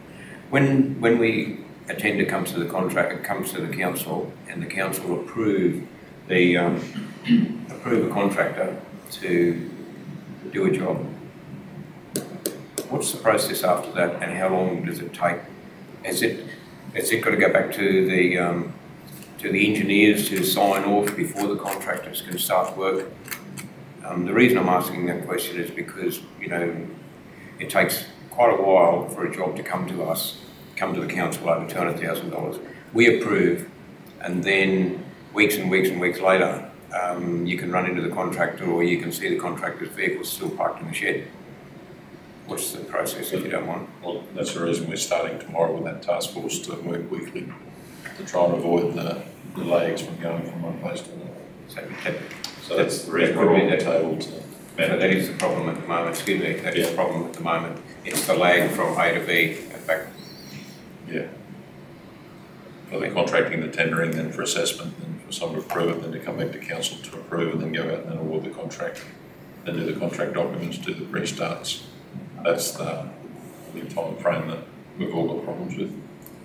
This one, as the Mayor said, it's quite important that we manage it. So it'll be weekly meetings to get things rolling. And if I've got everyone at the table at the same time, we can sign there and things. Subject to tenders come to council. Thank you. I just want to repeat something I said at the start there, but I want to make very clear that I'm not foreshadowing a discontinuation of Shire Road maintenance. I'm not saying that just to get a state road up to scratch too, that we're going to forget about that. But we may have to change away from flood damage reconstruction, which is a bigger, more involved body of work, especially around things like Macumba. Like there's only so many side tippers, and there is only so many gravel pits, and we may need to focus their effort on just maintaining that road in a safe, trafficable standard rather than reconstructing it. We've obviously done our high risk roads such as Jericho, Aramac and Texas Road. That reconstruction's occurred. We've let 3 contracts for one being Salton Creek, which I would hope is very close to starting. So once those works are done, and look, an overview of what assets we've got at our disposal over the next couple of weeks may paint a better picture than I think about how quickly we can spend that 1.2 million, and we may be able to see through April, May, more flood damage reconstruction contracts or tenders let. But for now, the focus needs to be on what does council need to do to ensure that we do spend $1.2 million with a week or two up our sleeve. Thank you. Any more questions? Can somebody move the CEO's report?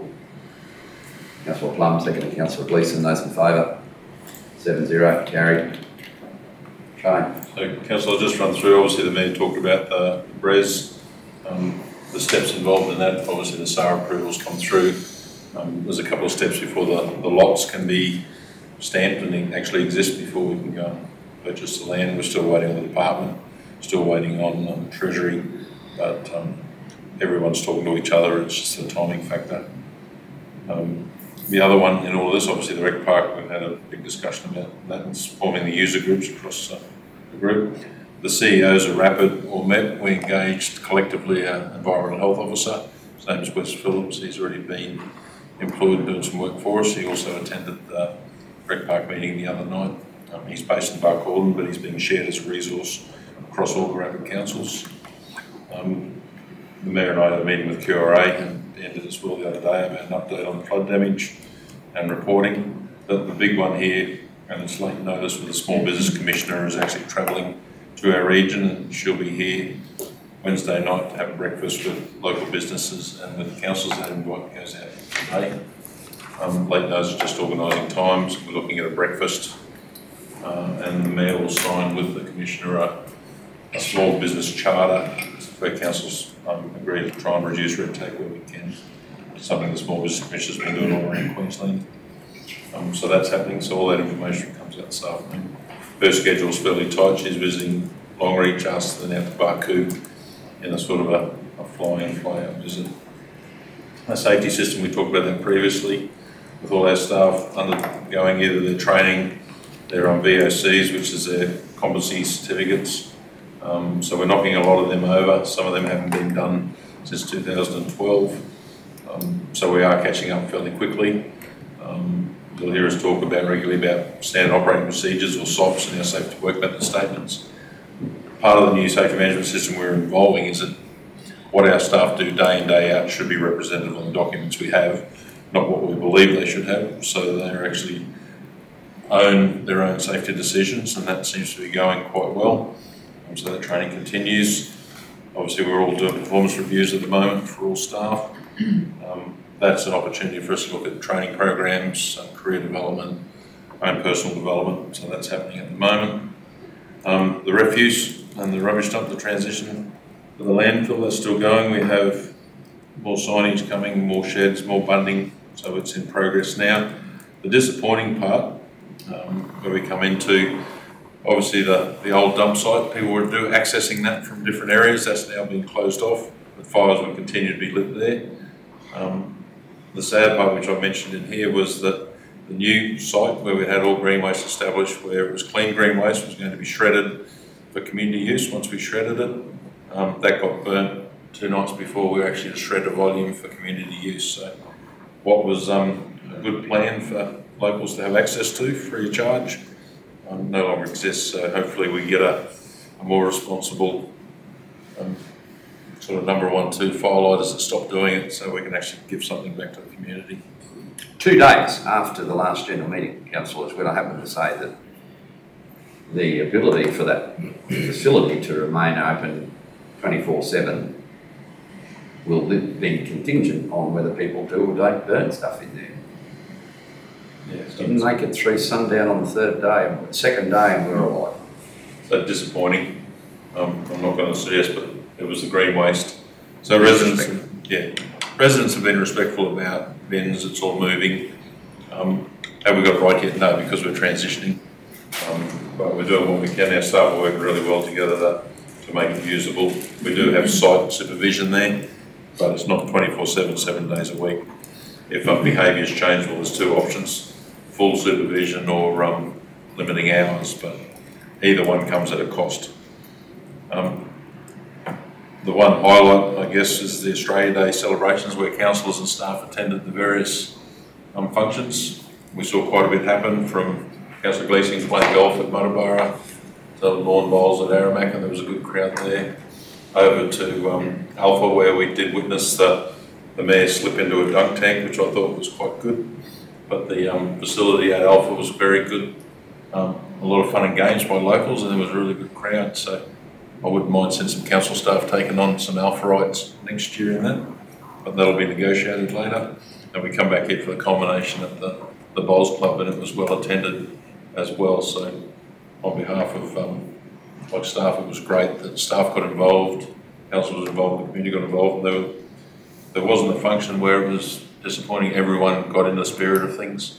We had some award recipients that were well deserving, and the spirit of the Australia Day function was great. So, and as we talk about our business improvement planning, we have engaged externally to run through the whole health of council. Council started a few years ago with business improvement.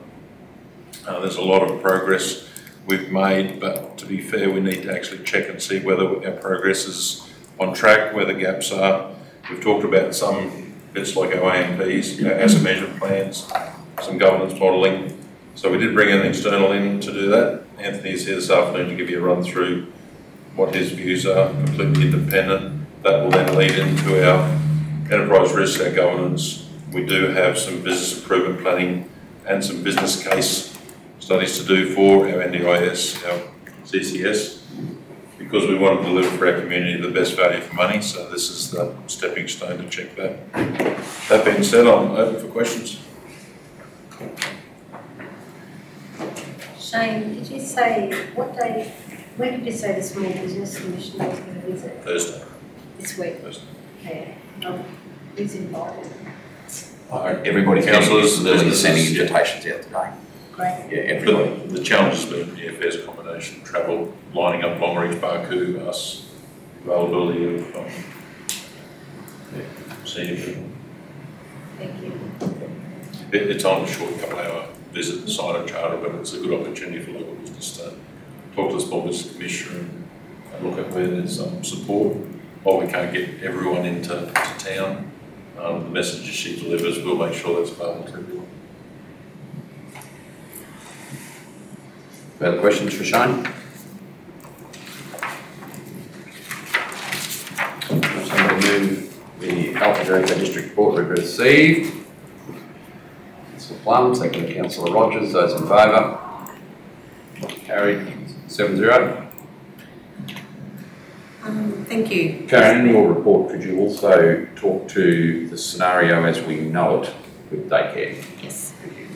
So I'll take the report as being read. I'll just add to that, I had a meeting with the principal of State School with regards to the recent funding that we got approved through TMR for to improve the disability access to the schools. He just wanted to express his gratitude to council and all the hard work that has gone into getting that submission for funding through and subsequently approved. We're just waiting on the final agreement to come through to see what that looks like in its entirety. So he's very happy that that's come through, and we spoke about the plan of when we could start the work on there with less interruption as possible to the students. So that was a really good meeting yesterday. As for the daycare, so I've had some communications with the current provider, and I did advise them that council will be looking at their options. So the email received was that they've suspended operations for 2024 due to insufficient enrolments. They are currently undertaking community consultation with various community stakeholders, including the principal of Alpha State School and the Department of Education, to assess future needs for early childhood education and care services in Alpha. The current lease expires on the 2nd of March 2024, and they are looking to extend the current lease till at least the 2nd of May 2024 while they go through this consultation process.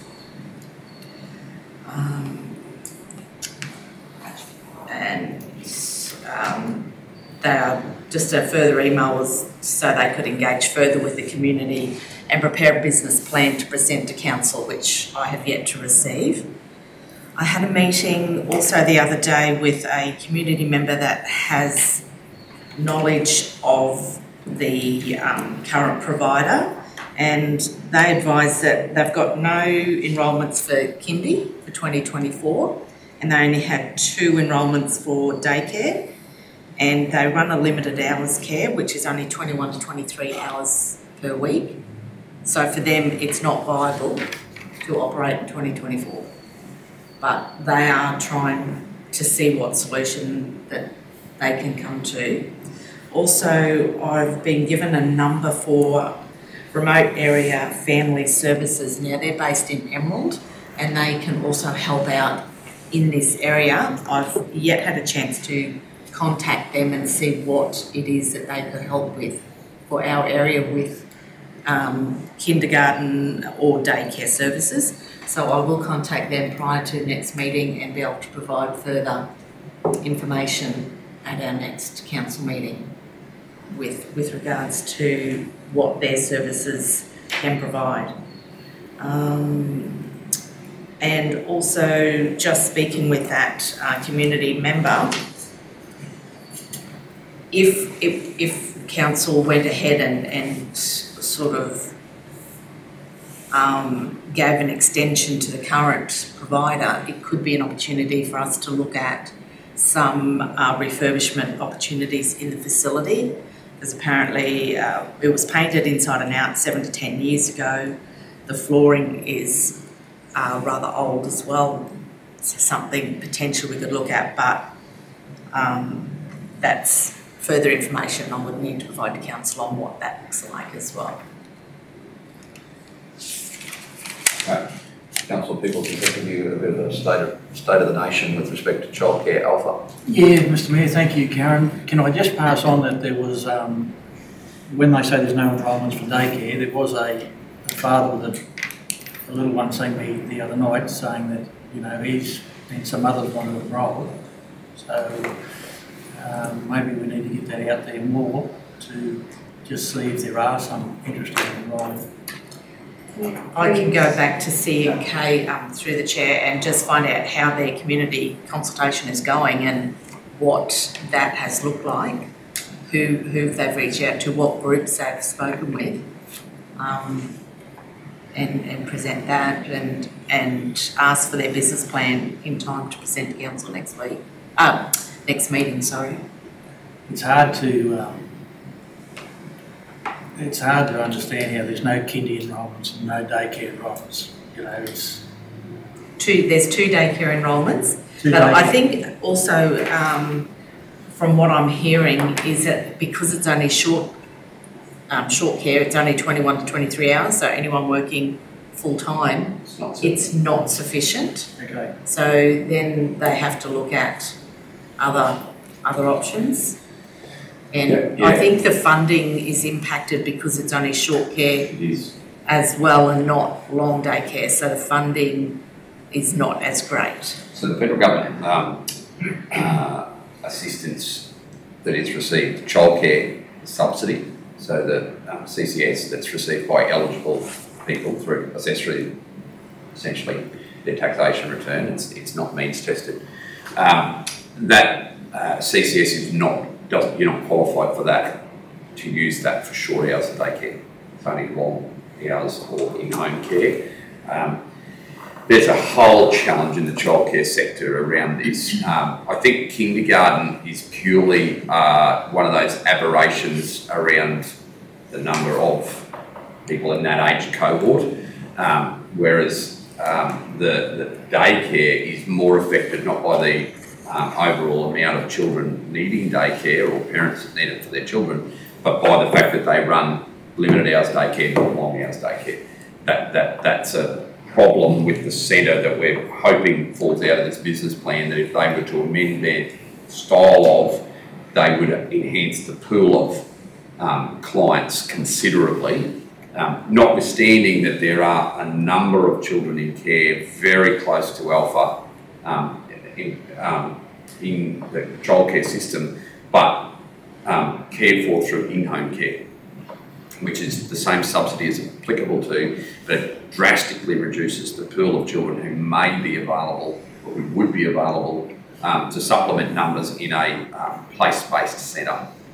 So there is some extreme challenges. I've said for a long time that daycare is probably one of the biggest handbrakes on our economy, not only in regional centres but anywhere, because there is a massive pool of people that would work or would work longer hours if they could only find, I was going to say suitable childcare, in some cases just childcare. 21 to 23 hours is the difference between someone doing 2 or 3 days work a week or not. That's the situation we're in now, unfortunately. This sad situation is being replicated right across the childcare sector, and it just has a more immediate impact in places like Barcaldine and Alpha, because we're looking at the people who just, it's hidden in a big centre with millions of people like Brisbane or Sydney, but it's here, it's raw right here, and we're exposed to it. And I'll be interested in the fallout from the business case and whether we can look at other service providers if need be to operate out of our facility. I would urge caution about being involved in childcare ourselves. However, it is not unheard of for corporations our size or smaller to provide creche-based services for their own staff. It adds a whole different complexity to the whole thing. I'm not saying that's an easy solution, perhaps not even a palatable solution, but in the case of the Alpha Centre, 2 of our staff are directly affecting their ability to work. One senior member of the outside workforce and one important member of the inside workforce are critically affected in their ability to attend work because of this closure. So one of whom is you would have spoken to one of them. So it's complex, and that's without even opening the Pandora's box to discussing the Barcaldine related issue. That's just Alpha. And then you've got the same thing unfolding here. And then, the communities I also feel a little bit sorry for are Aramac to Muttaburra, Jericho to Muttaburra, where they haven't had this option now for some considerable time. So, there's people everywhere affected by the lack of access to childcare. It's a big issue. Through the chair, also the teacher that was there has actually now left the district as well, so they don't have an educator there, and then it's the same as what we find is then housing. Karen, the other thing too you might want to just have a look at, with your kindergarten, was it through C&K? It was, but at the moment now I believe the school is taking it on. That's what I was going to say, because the school takes it on in Aramac, and Timmy Ball, he'd know all about that because he was there for a while. So. Yeah, he's taken it on. Okay. See, that's now state funded. The state has to offer it where it's not offered in a private capacity. Yeah. Councillor Rogers, you were about to speak. I think you were following the same point as Councillor Peters. And I was going to ask about what the reason for the low enrolments was. It just a lack of children or just the lack of hours? I think it's more cost and hours, and because the reduced or limited hours impacts the cost, so it's then not feasible, and then they can only then work part-time, so less capacity to earn money to then pay, so it's really a catch-22. So I will follow. The kindergarten issue is numbers based, but the rest of it's cost of care versus the reward for it. Councillor Bliss. Mr. Mayor, so we can get it straight, the kindergarten can be subsidised or taken at the schools by state. It is, whereas daycare is separately, totally separate. One's part of the education system, one's not. Even though they're all called educators, don't ask me how even an in-home carer is technically referred to as an educator.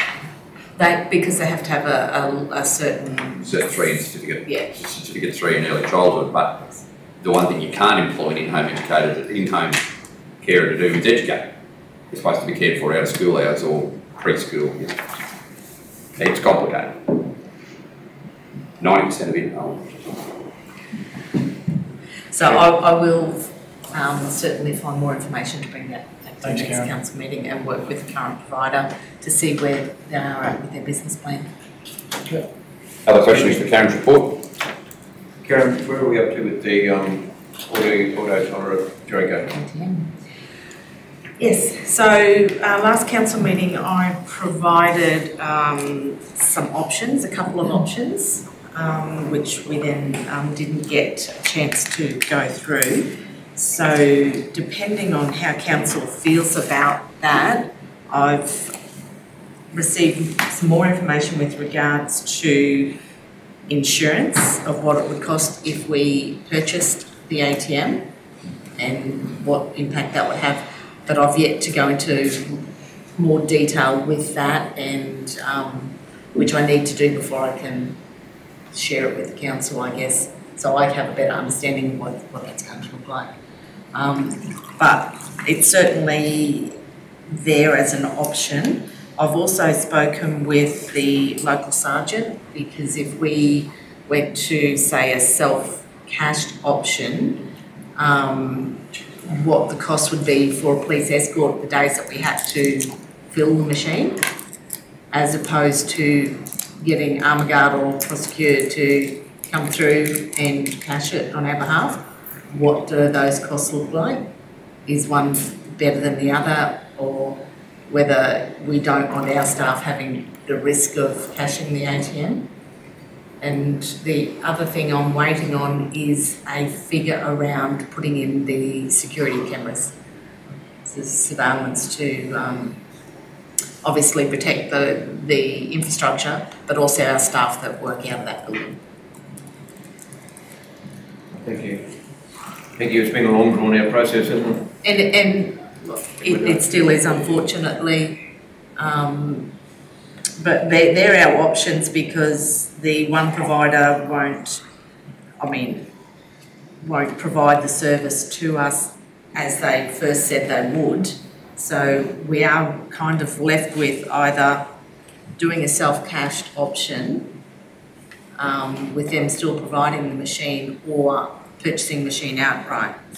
So the purchase of a second-hand machine is approximately $10,000. With one provider, that's it. There's no minimum or maximum term. With the other provider, it's still a 60-month term. And then there's the where it's going to be Located. Yeah, locality. Yes, we've actually front load. already proceeded to reinforce the flooring. So for a standalone machine, the flooring has been already reinforced, steel plate from floor joist to floor joist. So we can go a standalone option with securing it there.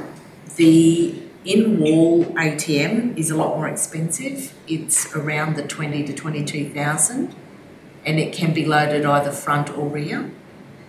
But then that would be a change to the building to put it in-wall.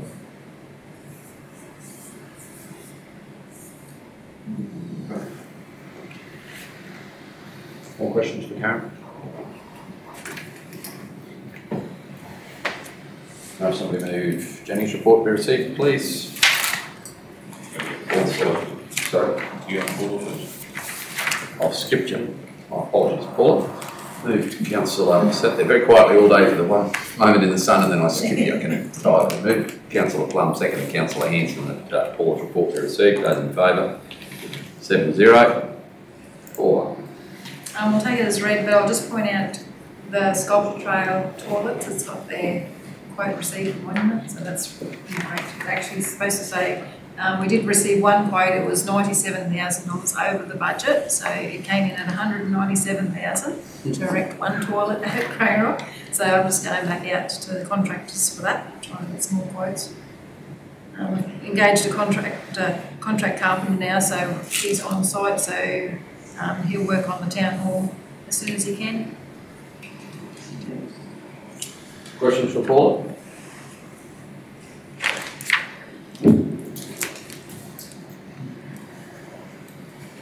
Through you, Mr. Mayor, just to clarify, I need to read it again for us. The local laws, there was 12 overgrown in Aramac and then 16 overgrown in Aramac. Should that be Marlborough and Aramac? Not that it's a biggie, but... No, we did 2 lots of Aramac. Oh, 2 different runs, right. Okay. And then the RLOs, I know we've had a good season, and the RLOs have done some as well. Yeah, they're doing them, they're the ones that actually go out and do the notices. Yeah. They just don't do the whole town at once, sometimes they might do a couple of them. Because I did finally get one for my dad's block. I've been waiting for it, and I'm glad the system works. I mowed it in between it was given to me, and I physically received it, but yeah, I had been waiting for one. So I just figured when I saw you mowing, you'd already had.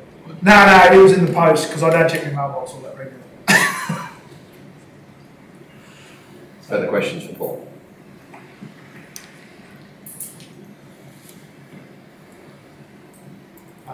No, so we move Jenny's report. Councillor Peoples, seconded Councillor Plum. Those in favour? 7-0. Jenny. I take that my report as being read and we'll cover the separate report. I did report there was some fish shoring equipment. We were waiting the delivery of the final part. It has now been delivered.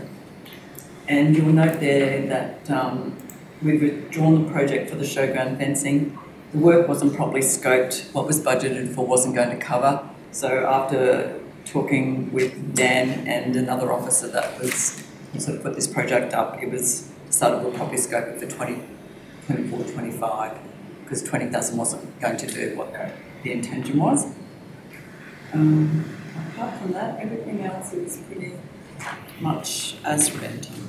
And they are progressing well. I haven't been out since I got back, but they're progressing well with the shade structure and the filtration room at the hill, and the last part of that closes this week. Excellent. Just before we go to questions for Jenny, Town Hall Alpha, costs for air conditioning repair.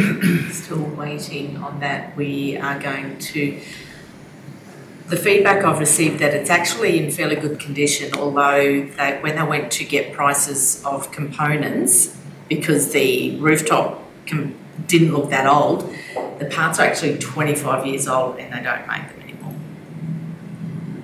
So we are waiting for feedback as to is there another solution or will service, and that's coming up in March, all our maintenance work. So we're out to tender now. There's probably another week to go on the tender, and then we'll go for our commercial maintenance schedule, and we will get that.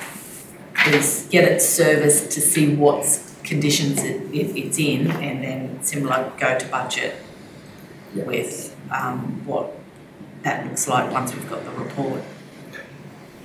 Very good. Thank you. So back to sorry, Mr. Mayor, if we can go back to Paula's report. No, I put a note in the wrong area. Should never have done an direct. You opened the gate. Thanks, Sean. I was going to let it go. No, the direct funeral services. We're subcontracting. Is that just the vehicle, or is that just that we're Both. like a staff? Yeah, pickups and and they're going to supply us a vehicle that we can use for our own pickups. Yeah, right. Okay. Yeah. No. Carry on. Oh, I'm pleased to have your commission, council. Previous Mayor, sorry, carry on. Previous Mayor, one thing I did want to add, and I omitted it from my report, was Clean Up Australia Day is on Sunday, March the 3rd, commencing at 7 a.m. from Rob Chandler Park, as usual. Awesome. Thank you. Councillor Plum. Through you, Jenny.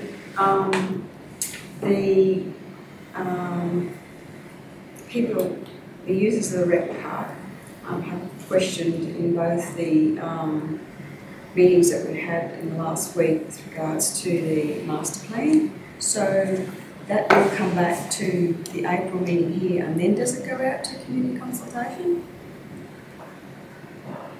Through you, Mr. Mayor, yes. It's been out to consultation. It's been out. It's been open for months. Well, they basically had the idea that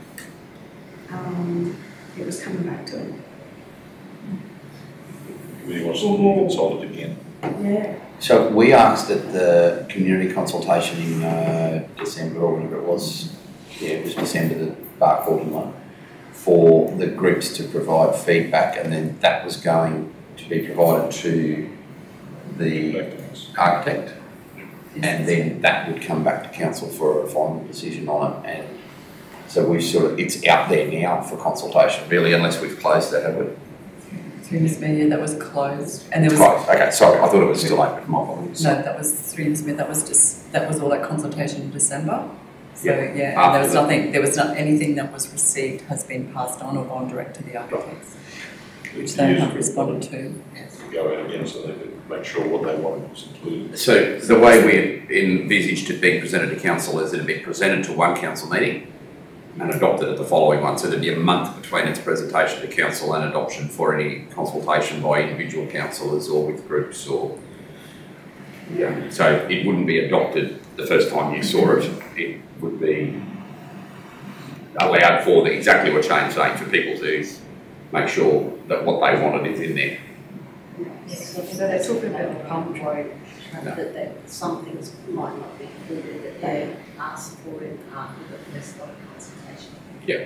And of course that's your prerogative to not, because you might think it's not the correct place for a second football field, for example, or I know the pump track's the bit that they're wound up about. Yeah, Mr. Mayor, can I just make a comment on the pump track? Please. Because I have had a meeting with the architect since that, and the pump track location, the best location for that is beside the safety activity track, because they are the facilities that go hand in hand. And that was the architect's. Yeah, it wasn't council's decision. It wasn't direction. council, it was the architect's decision. Yeah. On that one there. So where was it, where was the best one? What's They- the safety?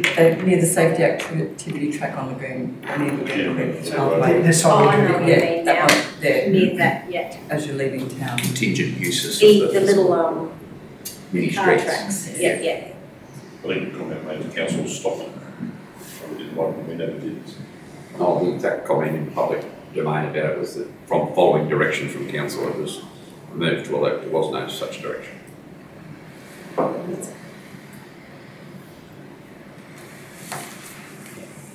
Councillor Gleeson. Through you, Mr. Mayor. Jenny, the drover that's been over on Blackall, Parkhall Shire since before Christmas, have they been paying their bills? Have they been asked to move? Order. I'm going to have to go into closed session. There's, if you wish to explore this, I will have to close because there is enforcement activities being undertaken and a time frame for their objection may not have yet expired. So I can't talk about it. Any public discussion of this could lead to a prejudicial outcome or perception of bias. Sorry, Jenny, sorry, but you're correct in saying that. There's still those procedures still in the way, so not on camera, sorry, Councillor. No, thank you. Nothing that I'm trying to hide from you, but this is publicly recorded, so if you would like to have a discussion with the officer, check with Shane and give the advice directly after we leave.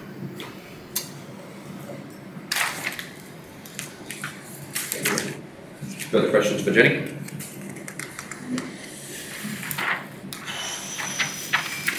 Project progress report. Oh, sorry, Jenny, just wanted to say, no, that's right. Thank you for providing those requests for assistance forms, even though it's your delegated authority. I guess I think it may have been a request from a councillor about that, but at least it's there. People know what you've done and what the forms are and that, so thank you. Can I have somebody move the progress report, please? Councillor Gleeson, seconded Councillor Plum. Those in favour? 7-0. Dan. Thanks, Mr. Mayor. Just going over the updates to the projects that we have on our books for this year.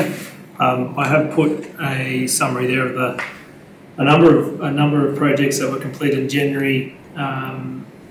I do note that the flood damage 23 alpha package is not complete, but those roads listed below it are, which are in that flood damage package. So still a number of projects to be completed, a number of roads to be completed in the alpha package, along with all the other flood damage packages, but certainly those 10 or 11 roads are all completed during the month of January. We're starting to see, I suppose, from the carry forwards, starting to see a number of those closed out. I do note I didn't get an update on where we are with the number of the fleet items. I do know in the fleet, though, there is a large number of those fleet items received and in use. It's just finalising the disposal of the replacement assets in some cases. That is delaying those being closed out fully in this report. Can I continue to go on here? Councillors, just you may note there, not proceeding, the priority flood cameras, we've had chats around those on the way through. There's some issues around project delivery there, including with our funding partners, it's not that that's dropped off altogether, it's just that specific program is not continuing whilst there's a larger scope built and a more in-depth understanding of things like ongoing costs attached to that. So that was a joint project, and so it's definitely, as it stands, not proceeding in QRA. If they haven't already, will officially be notified online. They've been verbally told, but it's not that we don't, as council, see flood cameras as a thing moving forward. It's just that the scope of that with the other councils in the region who are investing in that project will have all backed away until we get some more clear parameters around the project. It would be foolish to go alone in that space. So it's finalistically closed out there, it's not proceeding, and I just wanted to give you some context to that. Sorry, Dan. Thanks, Mr. Mayor. I think the open projects there is the Alpha Showgrounds upgrades. The procurement for that job is now, I believe we have a preferred tenderer is probably the best way to describe that. We're just finalising some of the final negotiations and getting that contract signed so that job for the sound and microphone and system for the showgrounds can be installed. The plan is for that to be installed by the end of March. So that is progressing quite well. Then there will be some funds likely left over from that, which we'll look to put towards the lights, which is another project in the current year program to expend all of that funding element. In the water and sewage space, I don't have any specific updates in relation to the STP or the other associated projects there, but the general plan is to get those, the works in progress closed out so we can get those projects, I suppose at least finished, and then the scope of works for where we go forward is considered as a new project. So noting that they have run significantly over budget in the books currently, I'm trying to reduce that from getting too much worse before council's had a further consideration of what's got to happen there. The roads projects haven't progressed a great deal since the previous report, largely as there was no real work planned on those projects, with the final seals on a number of those planned for April. That's what's progressing there. Box Street is looking to, the design has just been completed with that, and we're about to kick into the delivery phase of that. Obviously with some of the works, as the Mayor mentioned earlier, about the work on the Barcaldine Aramac Road, that will impact the delivery of that project and how we deliver that project. So we're just working through how a number of these other funded projects, that being a TIDS project as well, we decide to deliver that, whether that's continuing with internal staff delivery or whether we put some of these other projects out to contract.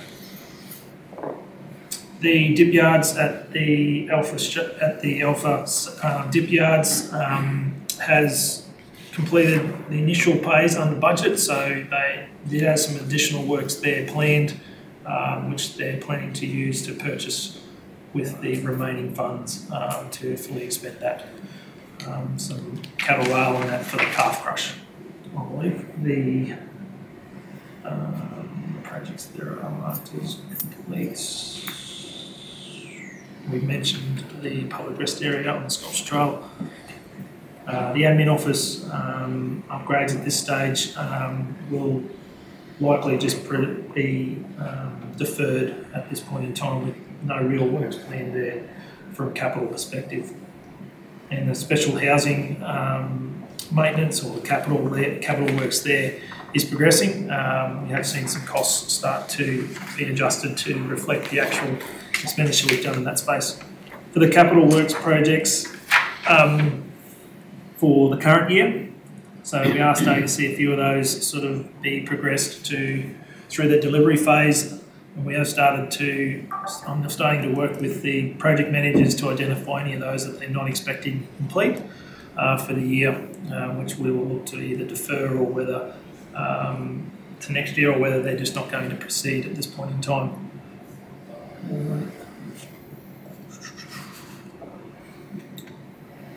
Just running through. Any questions on the capital projects? Before I get to the operational ones.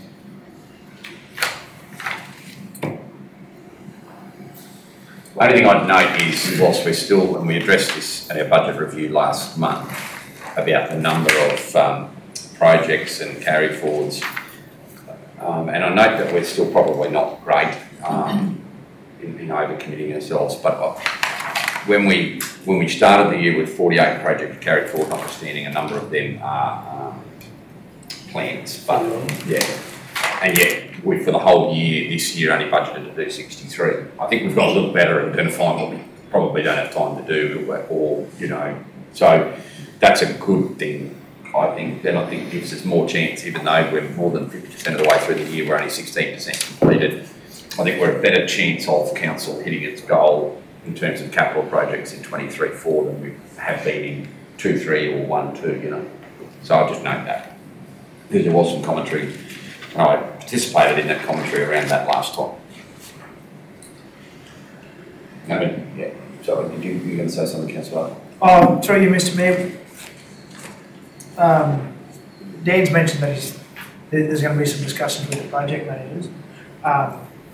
Even if it's just for our carryover projects, can we get a report back to council about like the real progress and the real deadlines around, like even if it's only 70% confidence in the dates or whatever, but especially for those carryover projects from last year, just some information back to council. In particular, those bigger ticket projects that are well over budget and don't have a proposed completion date in there.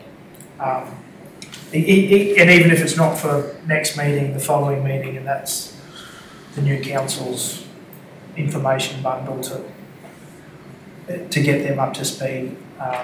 And like I said, even at this stage, if it's only for those carryover projects, would be appreciated. Councillor?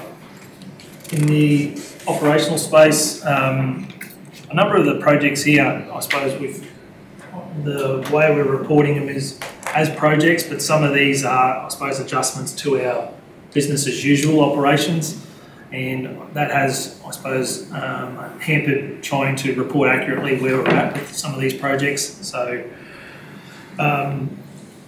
examples of those are more in the, I suppose, the governance goal than anywhere else, but the idea is that we sort of try and keep those costs ticking over and are recognising those.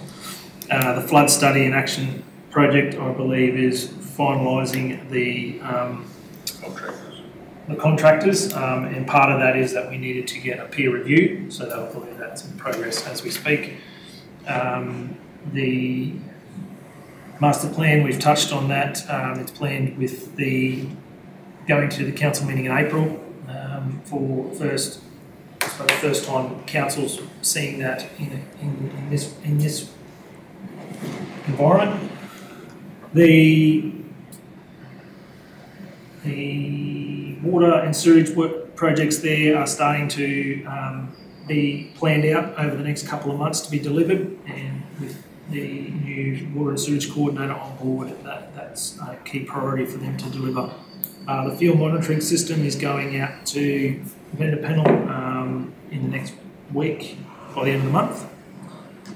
Have some progress there. The enterprise system, as we mentioned, is still going through a due diligence phase from the last meeting. And the managed IT services is probably the other big tick item in there. Has the initial phase of what that work was looking to deliver has been delivered, which was the transition from the Citrix environment across to an Microsoft Azure environment. That's addressed a number of the high priority items coming out of the McGrath-Nicol report, which identified a number of risks in our IT space, and just by doing that transition project, we've addressed nearly all of those key issues.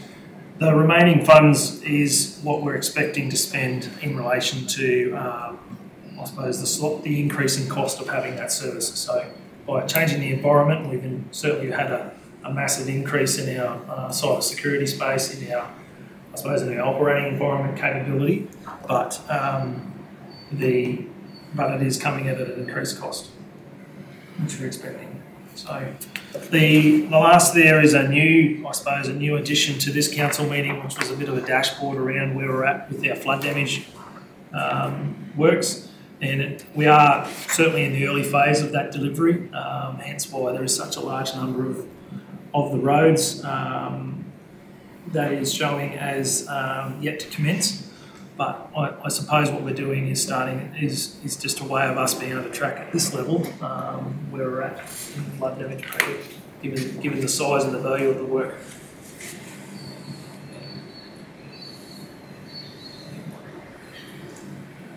Questions? Just an observation, I'm pretty sure, maybe you said it, the expected completion for the flood study for Alpha and Jericho, that would be 30 June 24.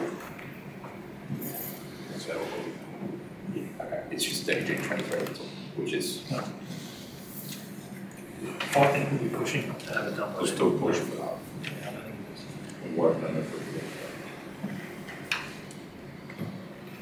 There's a lot of information already collated, so that's how they take it. Okay, questions?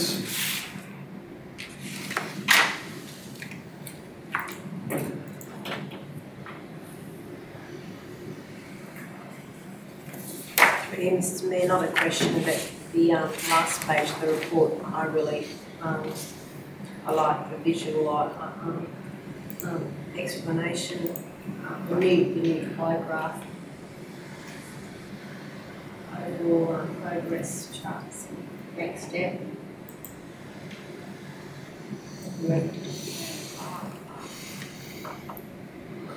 Okay.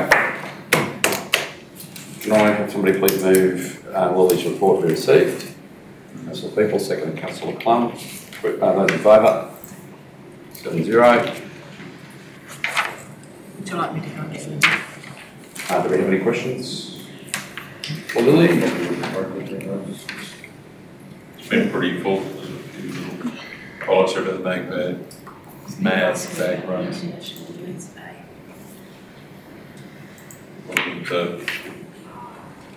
To recognise. Do you want a question asked to it to follow up on for the Women's Day? I'll just is that there'll be invitations going out for that? Yeah. Is it only for staff? I think that's what they're working on, yes. It's just for staff. Right then. Not councillors. Oh! Councillors are well. When is it? When is International Women's Day? June? It's not. Something like that. Did you say March or May? March. Oh, so it's imminent. Okay. So we're looking at each venue, or Factory Lily's working through the best way to deliver some recognition. We did have, if you have a look at last week's Meet the Employee, we've got an imminent CEO takeover bid in place. We were going to get her to actually present to the National Women's about what it's like to be the CEO. Friday the 8th of March, yes. 8th of March. Friday the 8th. We'll just make sure that they're not cancelled or involved. Yeah. We've got invited. Guest speaker. Be invited to be invited. Actually, have to get an invitation. service, as long as it's not the 6th of March, I'm not changing the baby shower again. Okay, no more observations there. Can I go please to receive the questions on notice, please? Councillor Hanson moves, Councillor Gleeson seconds. Those in favour? 7-0. Right, that's the report with those. Questions on notice? I know that the Director of Works is not here to answer your question at the meeting, but there has been remediation works for the sign on Port Wine Road undertaken. It might not be actually in place yet, but they are on board. Thank you. New questions on notice, Councillor Rogers. Through Mr. Mayor, I had a question, but Karen has answered that on the daycare across the region at Alpha family. Also, the Business Commissioner's visit, Shane, I was going to ask whether we're going to be involved in the small business friendly program. Is that what she's, yeah, they're coming for. And the Get Active funding for women, I think it closes in March. Yes. What have we done about that? I've certainly shared it with a lot of clubs. But is council's applying for that? Because councils can apply for 25,000. To have, which I don't think we've come up with a project to apply to. No, I have. Have you got an idea? Well, if we can't come up with a project, we could just do something similar to Richmond. They apply for the funding and then they put out a tender, expressions of interest from the community to come up with different ideas for fitness, and they then release that money to the, so say for example in Richmond there's someone that does yoga, someone that does exercise, and another person that does, they just all they all put in tenders for what they can supply to the community during that year. Okay, if I understand. We did do a bit of a test for Get Fit February as a bit of a guide to see how many were involved. So Louis started trying to get some interest up, so that'll add into where that comes from. But we have to apply for this though. Yeah. So are the conditions of it, I didn't actually look into the conditions, I just shared it with a couple of groups to see whether there was any interest. Is one of the conditions, it's not that you have to have already identified the program to seek the funding, you can seek the funding to then distribute to. Well, I know that that's how Richmond done. I don't know what they put in their application. I know that that's what they do because my daughter is a yoga instructor and she puts an expression of interest into them, as do a few other people. Did they have to do that, do you know, before the grant application went in? I don't. They might have I'm not made. sure. That might be something that we can still do that. I'll If there's expressions of interest, we can call for that and then we can use that to form the basis of their grant submission. They just, Could you find out? yeah, I can find out. Whether They then whether pick out or choose whoever they want to. distribute the funding to. Yeah. Also, the signs that we're going to, the community consultation in Jericho, where the male person, Sarah Vanessa Howard, asked about the flood signage or some of the signs that had been knocked down. Or I think that in that session they were going to be replaced fairly quickly. Kerry said they could replace, but I don't know if that's been done yet. It's on roadworks, so our guys are there. Yeah. That's what she was going around the signs. Yeah, there was two elements to a question from memory. One of it was about roadworks or road closure signs, but then there was the other one was about a missing meter pole on Digby Creek, shaft in and out. And will you tell her that there was work that we're going to take? Yeah, she was going to talk to someone about the exact location. She was, and I don't know whether she did that to Kerry or not. Yeah. Kerry or Kevin. That's all for you? Yes. Councillor Blunt, questions on those? I only have one. A couple of the community, probably older members, have asked about the Get Ready program that I spoke about in October, November, and if it's going to happen, so the clean up on the street, put out the stuff on the street. That's Sorry. Street cleanup. What's your question, sorry? Is it going to happen? Yeah. Yeah, we've got a flyer in to go out. Mayor approved it. Yeah, I thought it had gone actually, but maybe it hasn't I quite. don't think it's been distributed yet today. So. Was it not in the Gazette? No. No. No. If it's not, it's in this next Gazette. So that's our annual town cleanups you're referring to, yeah, okay. Yeah, So I've get definitely seen the promotional stuff on it. So it'll be March. So it doesn't, it's not Clean Up Australia Day though, No. to be distinct from The that. Get Ready one, you know. Yes. The program Yes. usually have Just- prior to the storms. There's rules about the size and what we can pick up. But I'll do it from the street. We've both approved it, so I'm happy with it. I'll pull that one up, so it'll be going out very soon. Let them know March. Do you know what date? Can you recall? No, I can't, because the date would have changed from what I said, going back. One suitable date for the work group. I think we hadn't said it, but like February. See if we can find it and get it back to you, my council, so you can tell me exactly when it is. No, Mr Mayor, mine was more so around that, like if we could get some project planning dates around, especially that, our carryover projects from last year. Thank you. Yes, Mr Mayor, Main Street in Muttaburra, where the water pipes have actually been cut across the road, they're complaining that some of those little areas are getting rather rough. I know it's probably TLR, but yeah. And Asking if they might pay for it.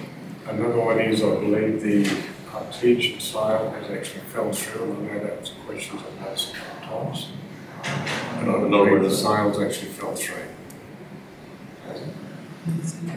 Has been purchased and we've been consulting with the owner to proceed with what we want. My apologies, but I was told the sale fell through, so. Yeah, Mr Mayor, the first sale did, but it did proceed a second. Councillor Yeah, to follow on with the Artesian, it's out of the council's hands, isn't it? All we can do as far as council goes is to keep the bunning up and keep the footpath open, and We've got to keep it safe until such time as we've exhausted all options, and then we have to look at what we do next. Because we're not the owners of the land, so it's been sold. We'll have to do an enforcement action later, which we have to give them time for that. thank you. Question on notice? Question on notice. The persons that wrote a letter to the Shire regarding irrigating out of the Aramac wastewater, has there been a decision made? We've had discussions with them. So they have talked to the Director of Works about how that will progress. There's a little bit to do with water quality and that new tank to be built. I just asked, that's all, and I just wanted it to be addressed. Thank you. Councillor Peebles. No, I'm good, thank you, Mr Mayor. Meeting closed, 1:18 PM. Thank you. Much time with that. Councillor Arthur out of the room and the meeting closed too. Is there He's back. is there a date on this when the That's exciting afterwards because Anthony's presenting. So So there's going to be, after lunch, Anthony's presenting, it'll be all exciting then. We've got to feed the master credits, might be revolving. I think you have someone, Shane, might have said that